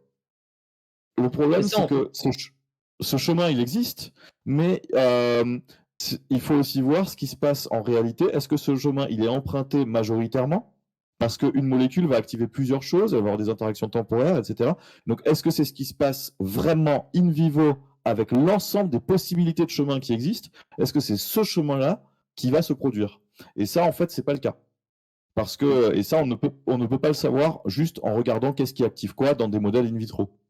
On ne peut le savoir que en observant le réel. C'est pour ça que malheureusement, le biologiste moléculaire, c'est un mécanicien qui va donner des pistes, qui va dire il peut se passer ça, il peut se passer ça, mais il ne pourra jamais affirmer à 100% que son mécanisme est celui qui se produit tout le temps. Il va toujours dépendre des observations sur l'être humain, et c'est pour ça que c'est ce que je disais au début, je boucle un peu la boucle, il y a une interaction entre les scientifiques et les médecins qui est importante. Le travail scientifique, il se fait en collaboration, ensemble. Il ne se fait pas chacun dans son coin, sans se parler, en se faisant la guerre, en disant j'ai raison ou j'ai raison. Voilà. Il faut regarder, il faut passe, et puis dire ah tiens, s'il passe ça, alors le mécanisme potentiel, c'est ça. Si je peux me permettre de... Parce que moi, c'est pas du tout mon domaine de compétence, mais j'ai l'impression d'y retrouver quelque chose qui est bien plus connu, on va dire, dans le milieu sceptique en général, c'est que j'ai un peu l'impression que ce genre de truc, c'est comme des dents d'or de Fontenelle. C'est-à-dire que on peut imaginer des tas de scénarios qui permettraient à un enfant de naître avec une dent en or. Mais encore faut-il avoir démontré que l'enfant a bel et bien une dent en or. C'est un peu le même genre de choses, et j'ai un peu l'impression, mais dites-moi si je me trompe, que c'est aussi ce type de stratégie argumentative que développent des gens comme Anne-Lise Bocquet ou des gens comme ça, qui vont imaginer des scénarios parce que comme effectivement, comme tu le dis, c'est des milliers de combinaisons possibles de chaînes causales. On peut effectivement imaginer tout un tas de scénarios, mais en fait, il faut d'abord vérifier si le phénomène, il existe avant de remonter pour essayer de comprendre quel est le scénario qui a véritablement été pris. Et là, comme on est sur une explosion combinatoire de causes et de conséquences, il faut regarder statistiquement quelles sont les causes et les conséquences les plus fréquentes pour éventuellement remonter à quelles sont les causes de ce truc-là. Et encore faut-il qu'il y ait des conséquences à remonter pour ça. Ouais, et je pense que c'est là peut-être qu'il y a le gros du problème. Il y a des personnes qui sont en défiance totale et qui n'admettent pas les données épidémiologiques, les résultats. Ils disent non, il y a des cancers quand même si tout le monde nous prouve qu'il n'y a pas plus de cancers suite à la vaccination. On le sait, c'est publié par tous les scientifiques du monde, etc. Il n'y a personne qui affirme ça. Mais il y a des gens qui disent contre toute évidence que c'est quand même le gars qui partent de ceci comme un postulat et qui vont ensuite chercher les mécanismes qui amènent aux résultats qu'ils ont postulés. Donc c'est effectivement ce que tu dis. Ce biais-là, il existe, mais ici, il est poussé carrément un cran plus loin, parce que la personne est convaincue que son postulat est vrai. Je ne sais pas si tu vois ce que je veux dire. C'est comme si le bébé était né sans dent en or, qu'on voit qu'il n'a pas de dent en or, mais qu'il y a une personne qui voit une dent en or, qui a envie de la voir, et qui dit « j'ai une dent en or ». Et donc, du coup, il va reconstruire son mécanisme. Et donc là, ça devient très compliqué d'arriver à argumenter avec une personne qui est convaincue de ça. Il faudrait revenir sur les statistiques, il faudrait que cette personne accepte de regarder un peu les statistiques, de se remettre un petit peu dans l'épidémiologie et de comprendre que non, ce n'est pas ce qu'elle observe. Mais c'est compliqué. Et ouais, malheureusement, j'ai pas toujours de solution pour arriver à discuter. Si cette personne qui est pas convaincue veut échanger avec moi en privé et qu'on prenne le temps, je pense qu'on peut peut-être y arriver. Mais je pense qu'en une vidéo comme ça, on n'arrivera pas à se mettre d'accord. Alors, j'ai pas vu, je sais pas si vous avez vu si vous avez des choses à ajouter ou si vous avez vu des nouvelles questions, des nouvelles demandes dans le chat. Ouais. Sinon, ouais, Il y en a vas-y. une marrante. Je vais la quote telle qu'elle est. Il y en a deux. Donc, la première, c'est donc, Pierre Chaillot, avec ses graphiques, est un charlatan. Alors, il n'y aura pas de problème de confraternité. Alors, moi, je peux le dire facilement. Hein. Oui. Voilà. Question simple, réponse simple. Et c'est quelqu'un qui au-delà, il y a des debunks qui ont été faits.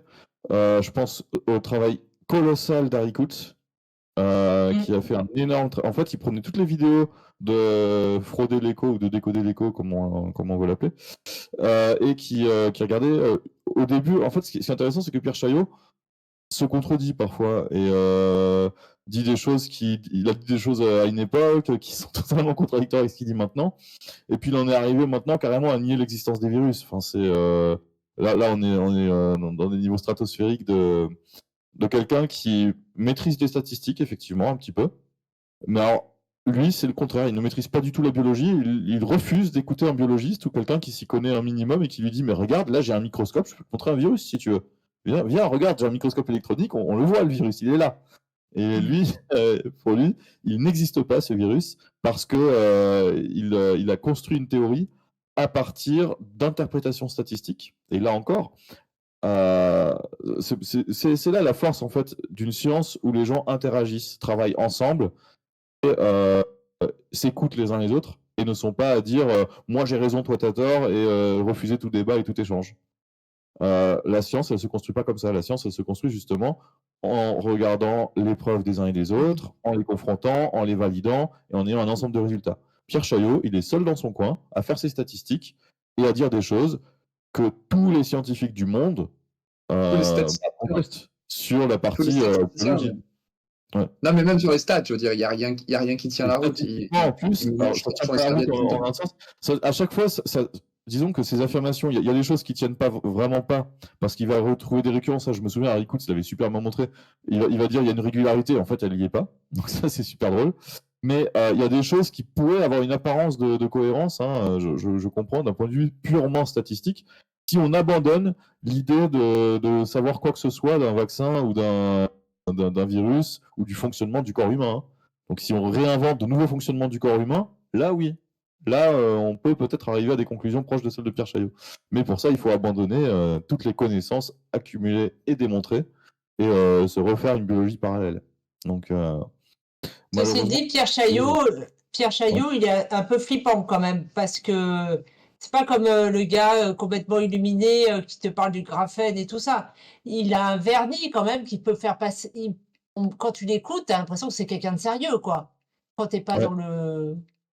Oui, et ça a été rappelé là dans le chat. Il peut passer pour quelqu'un de sérieux et c'est en cela qu'il est vachement plus dangereux que quelqu'un qui part complètement en live, quoi. Et ça a été rappelé là dans le chat Discord, Pierre Chaillot, il se dit statisticien, mais encore une fois, il n'a pas réellement le diplôme pour, notamment en épidémiologie. Il n'a jamais publié en épidémiologie. Il nous sort des analyses épidémiologiques en permanence, de trucs qui n'ont aucun rapport. Il n'a pas de PhD en statistique ni en épidémiologie. Voilà, c'est des arguments d'autorité quand c'est avancé en permanence pour dire moi je sais. En l'occurrence, lui, il publie pas sur le sujet, il fait rien sur le sujet à part des vidéos YouTube. Bon, voilà. Il est pas un monde scientifique, il ne se confronte pas au reste de la population scientifique. Voilà, c'est pas comme ça que ça marche. Si ces analyses étaient vraiment poussées, voilà, il a fait une licence en maths, c'est tout. Hein. En tout cas, voilà, si vous voulez avoir des debunks vraiment sur le fond, parce que là encore, à chaque fois, on peut être un peu frustré parce que les réponses que nous faisons et que je fais ne sont pas des réponses techniques sur le détail, parce que eux, en fait, ils font des vidéos depuis 3 ans où ils passent 2 heures par jour à parler. Donc évidemment, si vous leur faites confiance et que vous avez regardé 2 heures par jour de Pierre Chaillot pendant 2 ans, bah évidemment que vous allez être très convaincu et très engagé dans cette pensée. Et il me faudrait au minimum 4 heures de temps pour prendre une des vidéos, on la prend en garde, pour vous montrer point par point tout ce qui déconne. Donc ça a été fait par Harry Coutts. Donc si vous avez envie vraiment de confronter les choses sur le fond, allez voir le compte Twitter de Harry Coutts. Vous tapez, vous recherchez sur Twitter frauder l'écho de from@Harry Coutts frauder l'écho. Ça vous permettra de retrouver en fait, parce qu'il l'a appelé frauder l'écho au lieu de décoder l'écho. Ça vous permettra de retrouver en fait les différents debunks qu'il a fait. Mais à chaque fois, il a pris une vidéo détaillée et il a regardé ce qui était dit et il l'a analysé et vérifié. Et effectivement, des fois, il annonce des choses qu'on ne voit pas sur ses graphiques, mais comme il le dit rapidement, les gens n'ont pas l'esprit critique de regarder le graphique et de se rendre compte qu'il annonce une régularité qui n'a pas lieu.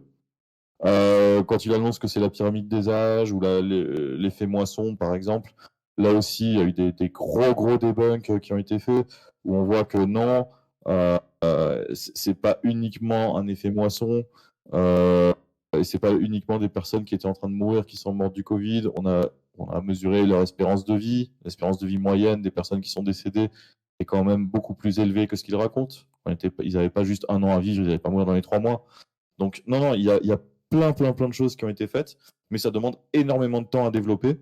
Et je n'ai pas envie de faire un développement, de prendre une vidéo de Chaillot maintenant, de la montrer et de l'analyser. Ça a été fait par Harry Coutts. Vous pouvez le faire. Et si vous voulez plus de détails, encore une fois, moi je suis toujours ouvert à discuter. Si c'est sincère, si vous voulez vous confronter, vous dire ah mais je doute de Chaillot, j'ai envie de voir s'il a raison ou pas, et j'aimerais du coup voir ce que disent les autres. Je suis ouvert à donner ces contenus et à ce qu'on les regarde de manière précise. Je vais rajouter rapidement, Ouais. Alex, pour rajouter un petit truc, parce que ça continue à parler sur le chat en même temps, donc j'en profite, que c'est dedans. Il y a quelqu'un qui nous a répondu qu'il ne fallait pas parler d'épidémiologie parce que le domaine de prédilection de Chaillot, c'est les stats. Il faut rappeler que l'épidémiologie, c'est la statistique sur la santé publique en particulier ou d'autres choses de ce genre-là, type par exemple l'incidence du diabète, etc. Donc en fait, quand on parle d'épidémiologie, on parle bien du domaine dont Pierre Chaillot ou Charlot peut-être se dit être expert. Voilà, faut le dire très clairement. Les mots ont une importance, et donc l'épidémiologie, c'est pas de la biologie, c'est regarder les incidences, regarder les effets, les causes de choses spécifiques sur une population générale pour la santé publique. Donc on parle souvent de stats. Qui est ce qu'a fait Pierre Chaillot. Voilà. Et on a perdu Alex, je crois. Ah ouais, on a perdu. Bon, il va revenir sans doute. Je pense qu'on a vu pas mal de questions. Moi, je voulais aussi... Alors, je ne sais pas si vous avez des choses à ajouter. Pardon, je ne veux pas prendre la parole. Sinon, je voulais aussi rajouter, parce que tant qu'on est sur le sujet, moi, il y a quelque chose que j'ai souvent entendu. Alors, je ne sais pas si c'est revenu là dans le chat, mais cette idée que... parce qu'on a beaucoup parlé de chiffres, on a beaucoup parlé de statistiques ce soir. Et il y a parfois cette idée que quand on fait des chiffres, quand on est dans les chiffres, quand on est dans les statistiques, on n'est pas dans l'humain, on n'est pas. Ça a déjà été rappelé. C'est Alex qui disait ça, qui expliquait que il y a eu cette tentative de séparer les chercheurs de labo des médecins, praticiens, etc. Et c'est quelque chose que j'ai souvent entendu. Au cours de mes pérégrinations sur les réseaux sociaux dans ce genre de débat, qui sont que voilà, quand on fait des statistiques, quand on manipule des chiffres, etc., on ne se rend pas compte que c'est des vies, que c'est des gens, etc. Et en fait, je pense qu'il y a là aussi, c'est vrai que quand on vit ça au quotidien, on se dit oui, les chiffres, c'est totalement abstrait, c'est déshumanisé, c'est déshumanisant, mais en même temps, le raisonnement est très simple. Si on considère qu'une vie a autant de valeur que n'importe quelle autre vie, alors 2 vies ont plus de valeur qu'une vie. 3 vies ont plus de valeur que 2 vies, etc., etc. Et quand on part sur ce truc-là, alors on se rend compte que le plus important, c'est d'épargner ou de sauvegarder le plus de vies possible. Et quand on est sur des millions et des millions de vies à gérer et à possiblement sauvegarder, eh bien on tombe inévitablement dans un raisonnement qui va être de type statistique. Parce que même si on se base sur le principe qu'une vie, la vie de son voisin, de sa mère, de son père, elle est très importante et qu'on ne peut pas la négliger, eh bien quand on poursuit ce raisonnement en considérant qu'on ne peut pas remplacer ni considérer qu'une vie a moins de valeur qu'une autre, et que donc du coup on est obligé de regarder, cumuler 2 vies ça vaut toujours plus qu'une, etc., eh bien on est conduit spontanément en fait à envisager les choses sous un angle statistique. Et c'est là qu'interviennent les statistiques. C'est pour ça que l'épidémiologie est très importante. C'est parce qu'elle permet en fait de maintenir une certaine forme d'éthique pour pouvoir s'assurer de ne pas perdre peut-être des centaines de vies en prenant de mauvaises décisions qui ne seraient pas bien éclairées parce qu'on n'aurait pas fait les choses de manière méthodique. Et voilà. Et même si ça peut paraître froid, même si ça peut paraître purement calculatoire, en réalité, à la fin, ça peut être des dizaines, des centaines, des milliers de vies qui sont épargnées ou qui sont perdues. Et là, ça évoque aussi les travaux qui ont été faits sur les effets potentiellement négatifs en termes de coût de vie de l'hydroxychloroquine et de sa prescription et de sa délivrance massive. Voilà, enfin, c'était un peu j'en profitais un petit peu pour caser ce truc-là parce que ça me semble important aussi de rappeler que les statistiques, c'est pas juste des chiffres et des gens qui s'amusent sur leur ordinateur. À la fin, en fait, c'est basé sur le raisonnement que une vie a de la valeur et que donc plus on réussit à économiser de vie, plus on réussit à sauver de gens, plus c'est intéressant. Et pour ça, bah, on est obligé de faire des stats. Absolument. Alors, C'est un qu'est-ce qu'on bon a mot comme de la chiffre? fin, un peu, non? Je pense que c'est un bon mot de la fin. Ouais, je sais pas. Ouais, c'est bien En tout résumé. cas, oui, peut-être qu'on peut clôturer parce qu'il va être minuit et que bah, vous avez aussi une vie et que vous avez déjà eu ça a déjà été très très gentil et de votre part d'avoir accordé tout ce temps pour nous expliquer votre travail, pour nous délivrer votre point de vue, pour informer euh, autant que possible. Donc vraiment merci encore énormément à vous. Je vais vous laisser un mot de la fin à chacun, bien évidemment. Mais vraiment, je voulais souligner ça, le fait que bah voilà, vous n'êtes pas au travail, vous n'êtes pas payé sur votre c'est pas vous n'êtes pas payé par personne pour être là ce soir pour expliquer ça. Vous avez fait un travail important qu'il faut continuer à médiatiser. Et donc merci d'avoir accepté de participer à ce live ce soir. Et donc voilà, je vous laisse un mot à chacun pour nous dire bah, ce que vous en avez pensé, ce que vous aimeriez pour la suite, qu'est-ce que vous voudriez, quels sont vos souhaits, etc. Ce que vous avez envie de dire et Ça qui vous vient par recommence, la quoi. tête. Il n'y a rien qui nous vient par la tête. Bah, C'est- écoute, je crois qu'on a tout dit, quoi. Ah, Moi, je trouve que c'était sympa ce format, à part les galères pour se connecter. Euh, Il y a quelque chose qu'on n'a peut-être pas dit, juste pour terminer. Enfin, d'abord, ce qui a été bien dans cette pandémie, ça a été vraiment, il y a eu que du cauchemar, mais il y a eu, ce qui a été bien, c'est qu'on a pu faire ce petit groupe, parce qu'en fait, non seulement on a pris des engagements par rapport à la santé publique, c'est peut-être un peu des grands mots, mais en plus de ça, bah, on a fait, on s'est constitué une bande de copains plutôt sympa. Donc moi, j'apprécie ça. Et puis l'autre chose aussi, c'est que ce qu'a fait Fabrice, parce que encore une fois, je crois que je n'insulte pas l'histoire en disant que Fabrice a fait un travail monumental de collection, en colligeant toutes les, tous les articles problématiques en termes d'éthique et d'intégrité scientifique. Et je pense que ça a été initiateur d'enquête, en fait, des tutelles. Peut-être que j'exagère, mais à force de harceler la NSM, etc., je pense que ça a obligé un peu les tutelles à mettre le nez là-dedans, quoi. Et ça aussi, ça a une, ça a eu un effet d'aller stimuler les gens qui auraient dû déjà agir avant, mais ça a été l'aiguillon, si tu veux. Et c'est super important de rapporter ça parce que c'est vrai que c'est un travail épuisant, réitérant, épuisant. Et puis on se dit aujourd'hui, 4 ans après, il y a personne qui est en prison de l'IHU, alors qu'il y aurait peut-être des motifs, quoi. Mais malgré tout, enfin, ce qu'a fait Fabrice, ça a été entendu en haut lieu, quoi. Ça, c'est super important pour moi. Voilà. ouais, je trouve que ce qu'il faut marquer aussi, c'est il y a un travail collectif avec beaucoup de monde qui s'est pris en main, qui a décidé qui a vu qu'il y avait un abandon du tutelle, qu'il y avait rien qui était fait au-dessus, et qui voyait la situation déraper, et qui s'est dit, mais moi je suis scientifique, j'ai un background scientifique, j'aime la science, et j'ai l'impression qu'on est en train de laisser une défiance généralisée contre la science s'installer. Par absence d'esprit critique, par absence de volonté politique aussi, je pense, hein, d'agir contre ça. Et je pense que là, on est 4 personnes à intervenir, mais en fait, il faudrait inviter des centaines de personnes. J'ai tellement de noms de personnes que j'ai rencontrées à travers la pandémie et qui ont été actives et qui ont fait des choses par elles-mêmes. C'est assez impressionnant. Et ça contraste avec justement l'inaction des personnes qui sont aux responsabilités, qui avaient le pouvoir d'agir. Et je trouve ça... effectivement, j'ai eu plein d'amitiés avec des personnes que j'aurais sans doute jamais pu rencontrer si c'était pas produit tout ce qui s'est produit durant la pandémie.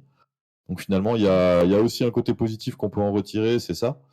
Ça m'a aussi élevé moi-même mon esprit critique.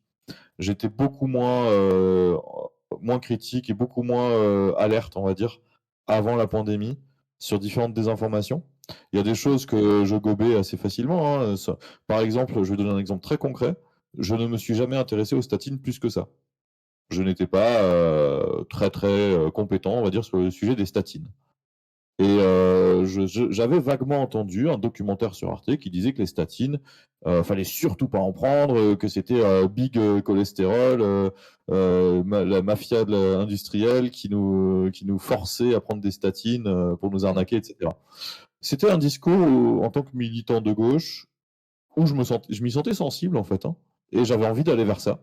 Je me dis, j'aime pas Big Pharma et j'aime pas les capitalistes qui se font du pognon, et du coup j'avais envie d'y aller.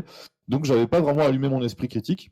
Je n'en ai jamais. J'ai eu la chance d'être assez rigoureux pour ne pas avoir partagé des contenus sans les avoir vérifiés avant et donc sans y connaître grand-chose. Mais j'étais sensible à ces discours. J'avais vaguement en tête l'idée qu'il y a une espèce de mafia du cholestérol quelque part. Et puis maintenant qu'il y a eu la pandémie, je m'y suis penché en fait. J'ai regardé en détail qu'est-ce que c'est que ce truc. Parce que j'ai retrouvé des acteurs de la désinformation scientifique sur le Covid liés à ces gens qui annonçaient une mafia du cholestérol. Et je me suis rendu compte que c'était déjà des mécanismes qui étaient en place par le passé de désinformation. Et quand on est rigoureux et qu'on regarde l'information avec un esprit critique, on se rend compte que non, il n'y a pas un lobby dangereux du cholestérol qui essaie de nous imposer des choses. Et en fait, il y a surtout deux réalisateurs sur Arte, Thierry Delestrade et Sylvie Gilman, qui ont réalisé une quinzaine de documentaires Arte, tous plus pétés les uns que les autres, en donnant la parole à des scientifiques qui, à chaque fois, ont eu des publications rétractées et des liens d'intérêt autres et parallèles, comme on les a décrits ici. Et donc, finalement, ce que ça peut apporter, ces choses-là, c'est d'élever l'esprit critique sur d'autres sujets. Quand on se fait avoir sur un premier sujet ou quand on se rend compte finalement qu'il y a un problème sur un premier sujet, on va se dire, ah bah tiens, peut-être que sur d'autres sujets aussi, il y a un problème. Et typiquement, c'est des interventions qui sont faites. Et maintenant, moi, je m'intéresse de plus en plus aux conséquences négatives et comment les adresser et lutter contre. Que ce soit la dérive sectaire, qui aujourd'hui a le vent en poupe, que ce soit la désinformation scientifique, la méfiance aussi envers la science. Et je voudrais conclure par une dernière recommandation de lecture. Je recommande toujours plein de sources. J'aime beaucoup l'idée qu'a eu Othèse, qui a écrit un livre qui s'appelle The Deadly Rise of Anti-Science, et qui a proposé d'essayer de créer, parce qu'il s'appuie sur le modèle des climato-sceptiques qui ont attaqué les scientifiques qui travaillaient dans le domaine de la lutte contre le réchauffement climatique, et qui se sont structurés et organisés. Il y a le GIEC, il y a des structures, en fait, il y a des manières, il y a des process qui ont été mis en place pour se défendre, et il en appelle en fait aux scientifiques de s'intéresser davantage aux affaires publiques et de se protéger de la désinformation scientifique qui a lieu maintenant sur d'autres sujets. Le Covid en est un exemple, mais il y a beaucoup de sujets scientifiques où les scientifiques compétents ne s'adressent pas beaucoup au public. Quand ils y vont, ils n'ont rien à y gagner, ils se font harceler, etc. Et Othèse propose la mise en place de structures de protection, à la fois juridiques et associatives, qui permettent aux scientifiques de davantage communiquer. Donc il y a d'autres acteurs que nous, parce que là, il y a nous 4 qui parlons, mais je trouve que nous parlons beaucoup et beaucoup trop, et qu'il y ait d'autres personnes qui se sentent les épaules d'y aller, parce qu'il y a beaucoup de gens compétents qui pourraient le faire, et qu'il y ait davantage de monde qui ose prendre la parole sans avoir peur des conséquences. Et pour ça, il y a ces structures associatives à créer. Et donc, il y a différents efforts qui existent déjà, hein. Je pense notamment dans le domaine de l'esprit critique. Il y a plein d'associations, Cortex, l'AFIS, etc. Mais je pense que si on ne se retrouve pas dans une de ces associations, on peut en créer de nouvelles, hein, c'est pas un problème, et travailler de concert avec tout le monde, sans se tirer dans les pattes, quoi. Et j'ai donc l'espoir qu'on va se structurer davantage pour lutter contre l'obscurantisme qui malheureusement est en progression. Voilà. J'y vais après. On est à Et on laisse Colonie. Fab pour la fin. Ouais. Parce que c'est Fab, je pense, qui mérite le mot de la fin vu tout son boulot. Ah ouais, on va laisser Fab le mot de la fin. Ouais. Vas-y, Loni. Mhm. Alors, bah, merci déjà de nous avoir invités. Merci d'avoir organisé ça. C'était très cool. Même si je parle très souvent avec Alex, avec Fabrice, avec Véro, comme l'a dit Alex à l'instant, cette pandémie, c'est terrible. Il se passait plein de choses vraiment atroces à tous les niveaux, hein, pour la science, pour l'humain, pour beaucoup d'autres choses. Mais ça m'a permis de rencontrer des gens vraiment extraordinaires. Donc certains qui sont là ce soir, hein, dont toi aussi, John, évidemment, hein, de discuter de sujets dont j'aurais eu peu de chance de discuter sans tout ça. Donc il faut quand même un petit peu reconnaître ça. Ça a été une chance vraiment de rencontrer des gens vraiment formidables et avec des connaissances et des méthodes qui sont impressionnantes. Donc ça a été un vrai plaisir et en discuter à nouveau, malgré le fait qu'on discute presque tous les jours ensemble et qu'on a écrit des articles de recherche ensemble. Et ben, c'est toujours un plaisir parce que ça force, comme l'a dit Alex, à se remettre en question. Ça force à apprendre parce que c'est facile d'être feignant et de lancer Netflix, hein, mais c'est dur de se motiver à continuer à bosser, surtout que bah, c'est des trucs qu'on a tous un peu dû faire, bachoter, paillasser, tous ces trucs-là, et des fois on a juste ras le cul et puis on a juste envie de faire autre chose. Et bah là, ça force un petit peu à faire ça, et c'est bien, et ça force à se remettre en question, à avoir d'autres perspectives, et je pense qu'on peut tous dire qu'on n'est pas toujours d'accord tout le temps sur tout ce qu'on pense, dit ou fait, mais on a trouvé une façon de se le dire qui prenait en compte le fait que bah voilà, des fois on a des réactions un peu à chaud, etc. On peut ne pas être d'accord, mais on se le dit et c'est jamais méchant ou autre, et on continue à apprendre et à se pousser à réfléchir, quels que soient les sujets. Je trouve ça vraiment chouette. Donc même si je parle souvent avec ces gens-là, c'était un plaisir d'être là ce soir et de rediscuter de certains trucs avec eux, parce que leur perspective, c'est pas la mienne. Donc ça permet d'apprendre. C'est très chouette. En mot de la fin, bah, voilà, une petite pensée pour tous ceux qui ont subi tout ça, parce qu'il y en a beaucoup qui ont beaucoup subi, beaucoup plus que nous, je pense. Je pense qu'avec Fabrice, avec Alex, Véro et Jérôme, on le prend surtout à la rigolade. Peut-être parce qu'on n'a pas eu le choix aussi, ce qui est peut-être pas un bon signe finalement.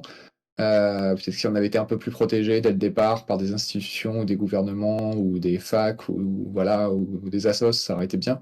Ça n'a pas été le cas. Alors peut-être qu'on s'est créé une espèce de carapace pour en rigoler. Mais il y a plein de gens pour qui ça a été potentiellement destructeur mentalement et ou physiquement à la fin, parce qu'il y a aussi la fatigue, etc. Et je pense à tous ceux qui ont, en plus de devoir faire face à la désinformation et à la haine en ligne, qui ont dû en plus soigner au quotidien, donc qui sauvaient la vie ou qui essayaient de sauver la vie des gens au quotidien dans leur boulot, et qui rentraient en disant bah tiens, je vais essayer de limiter les dégâts à l'hôpital et parler de ce qu'il faut faire pour limiter un petit peu le nombre de contaminations, pour essayer d'aider l'hôpital, et qui derrière ça prenait va mourir gros nazi ou des trucs comme ça. Enfin, c'était absolument terrible, les trucs qu'on pouvait lire en réponse parfois. Donc faut penser à ces gens-là qui ont donné beaucoup d'eux-mêmes pour les autres, et malheureusement penser au fait que bah ouais, comme l'a dit Alex, il y a beaucoup de chercheurs qui n'ont pas dit grand-chose. Il y a beaucoup de chercheurs qui signent beaucoup de choses sans vraiment trop savoir ce qu'ils signent. Et malheureusement, plusieurs fois, c'est des gens extérieurs ou des jeunes chercheurs qui ont dû faire le boulot. On avait eu la team des jeunes plein de jus, hein, avec Fiona et al, qui avait fait sa méta-analyse, qui avait fait l'article des trottinettes pour se moquer aussi des Predatory Publishers. Donc, faut penser que bah, ça n'aurait pas dû arriver comme ça. Il y avait des instances mises en place, des tutelles, et c'est elles qui auraient dû bouger. Et si on est là ce soir et qu'on est très content de discuter, qu'on est très content de discuter entre nous, même au quotidien, c'est quand même avant tout, il faut le rappeler, dû à une inaction complète des tutelles, des labos de recherche, du gouvernement, à la fois pour condamner les actions absolument terribles qui ont pu avoir lieu pendant la pandémie de Covid et avant, mais aussi pour protéger ceux qui les dénoncent et pour faire en sorte que les choses s'arrêtent. Parce que condamner après coup, c'est bien, mais faire en sorte qu'elle ne continue pas, c'est mieux. Et on n'en est même pas encore là, malgré tous les scandales. Et ça, c'est absolument terrible, je trouve. Et le fait que ce soit des gens comme Fab, Alex, Véro, Jérôme, toi, John, et tous les gens qu'on a rencontrés sur les réseaux qui font tout ce boulot au quotidien, non rémunéré, sans conflit d'intérêt, sans rien, pas pour la fame ou quoi que ce soit, juste parce qu'ils pensent que c'est important. Bah, on en aurait peut-être jamais dû en arriver là, malheureusement. Mais heureusement pour nous, sur ce travail, en tout cas sur l'IHU, on en a parlé beaucoup ce soir. On a Fabrice qui a fait un boulot énorme, vraiment énorme, depuis 4 ans, au quotidien quasiment. Je pense qu'on peut dire ça sans trop de problèmes. Tout ce qu'on a trouvé qui n'allait pas dans les publications de l'IHU, il doit en avoir trouvé 90 à 95% facilement. Et les pourcents qui restent, il y en a une grosse partie qui vont aussi à Elisabeth et à Léonie Schneider. Donc voilà. Bravo à Fabrice, mais j'aurais aimé que ça soit pas nécessaire quand même. C'était un peu long comme mot de la fin, je suis désolé. Bon, donc, ça va. Je dirais que tout ça, c'est avant tout un travail d'équipe. Et oui, bah, ça a déjà été dit, mais je tiens à le dire. Une grosse pensée pour tous ceux qui font partie de cette équipe informelle. Alors non, François, on n'a pas un chef qui nous donne des ordres et qui tire les ficelles. Non, c'est comment l'intelligence collective existe. La crise du Covid m'aura permis de la rencontrer. Et j'ai une grosse pensée pour toutes celles, surtout celles, parce qu'elles prennent plus cher, et ceux qui ne sont pas là parce qu'ils sont obligés de se cacher, parce qu'ils ne peuvent plus parler à cause des procédures, parce qu'ils ont été placardisés, parce qu'ils ont perdu leur boulot, parce qu'ils ont été menacés, etc., etc., etc. Et je pense que c'est eux les vrais héros parce qu'ils souffrent en silence, ils ne demandent rien à personne, ils refont leur vie. Et c'est à eux qu'il faut penser. Voilà. Je suis plus court. Merci. Ouais, bravo, Fabrice. Merci beaucoup. Merci Merci beaucoup. à toi. Je remercie aussi vite fait Eratosthène, Ragnar, tous les modérateurs qui ont aidé aussi à remonter les commentaires, etc., à remonter les questions. Merci à tous pour avoir aussi contribué à cette organisation-là. C'était intéressant et sans vous, c'est plus compliqué de faire porter la voix de gens comme Fabrice, comme Loni, comme Alex, comme Véronique qui font un travail énorme. Donc, merci aussi à vous. Et puis, bah, j'espère à bientôt. Avec Ok. plaisir. Avec plaisir, ouais. Merci. Hein. À bientôt. Bonne nuit. Bonne nuit à tous. Bonne nuit à tous. Au revoir. Salut. Salut.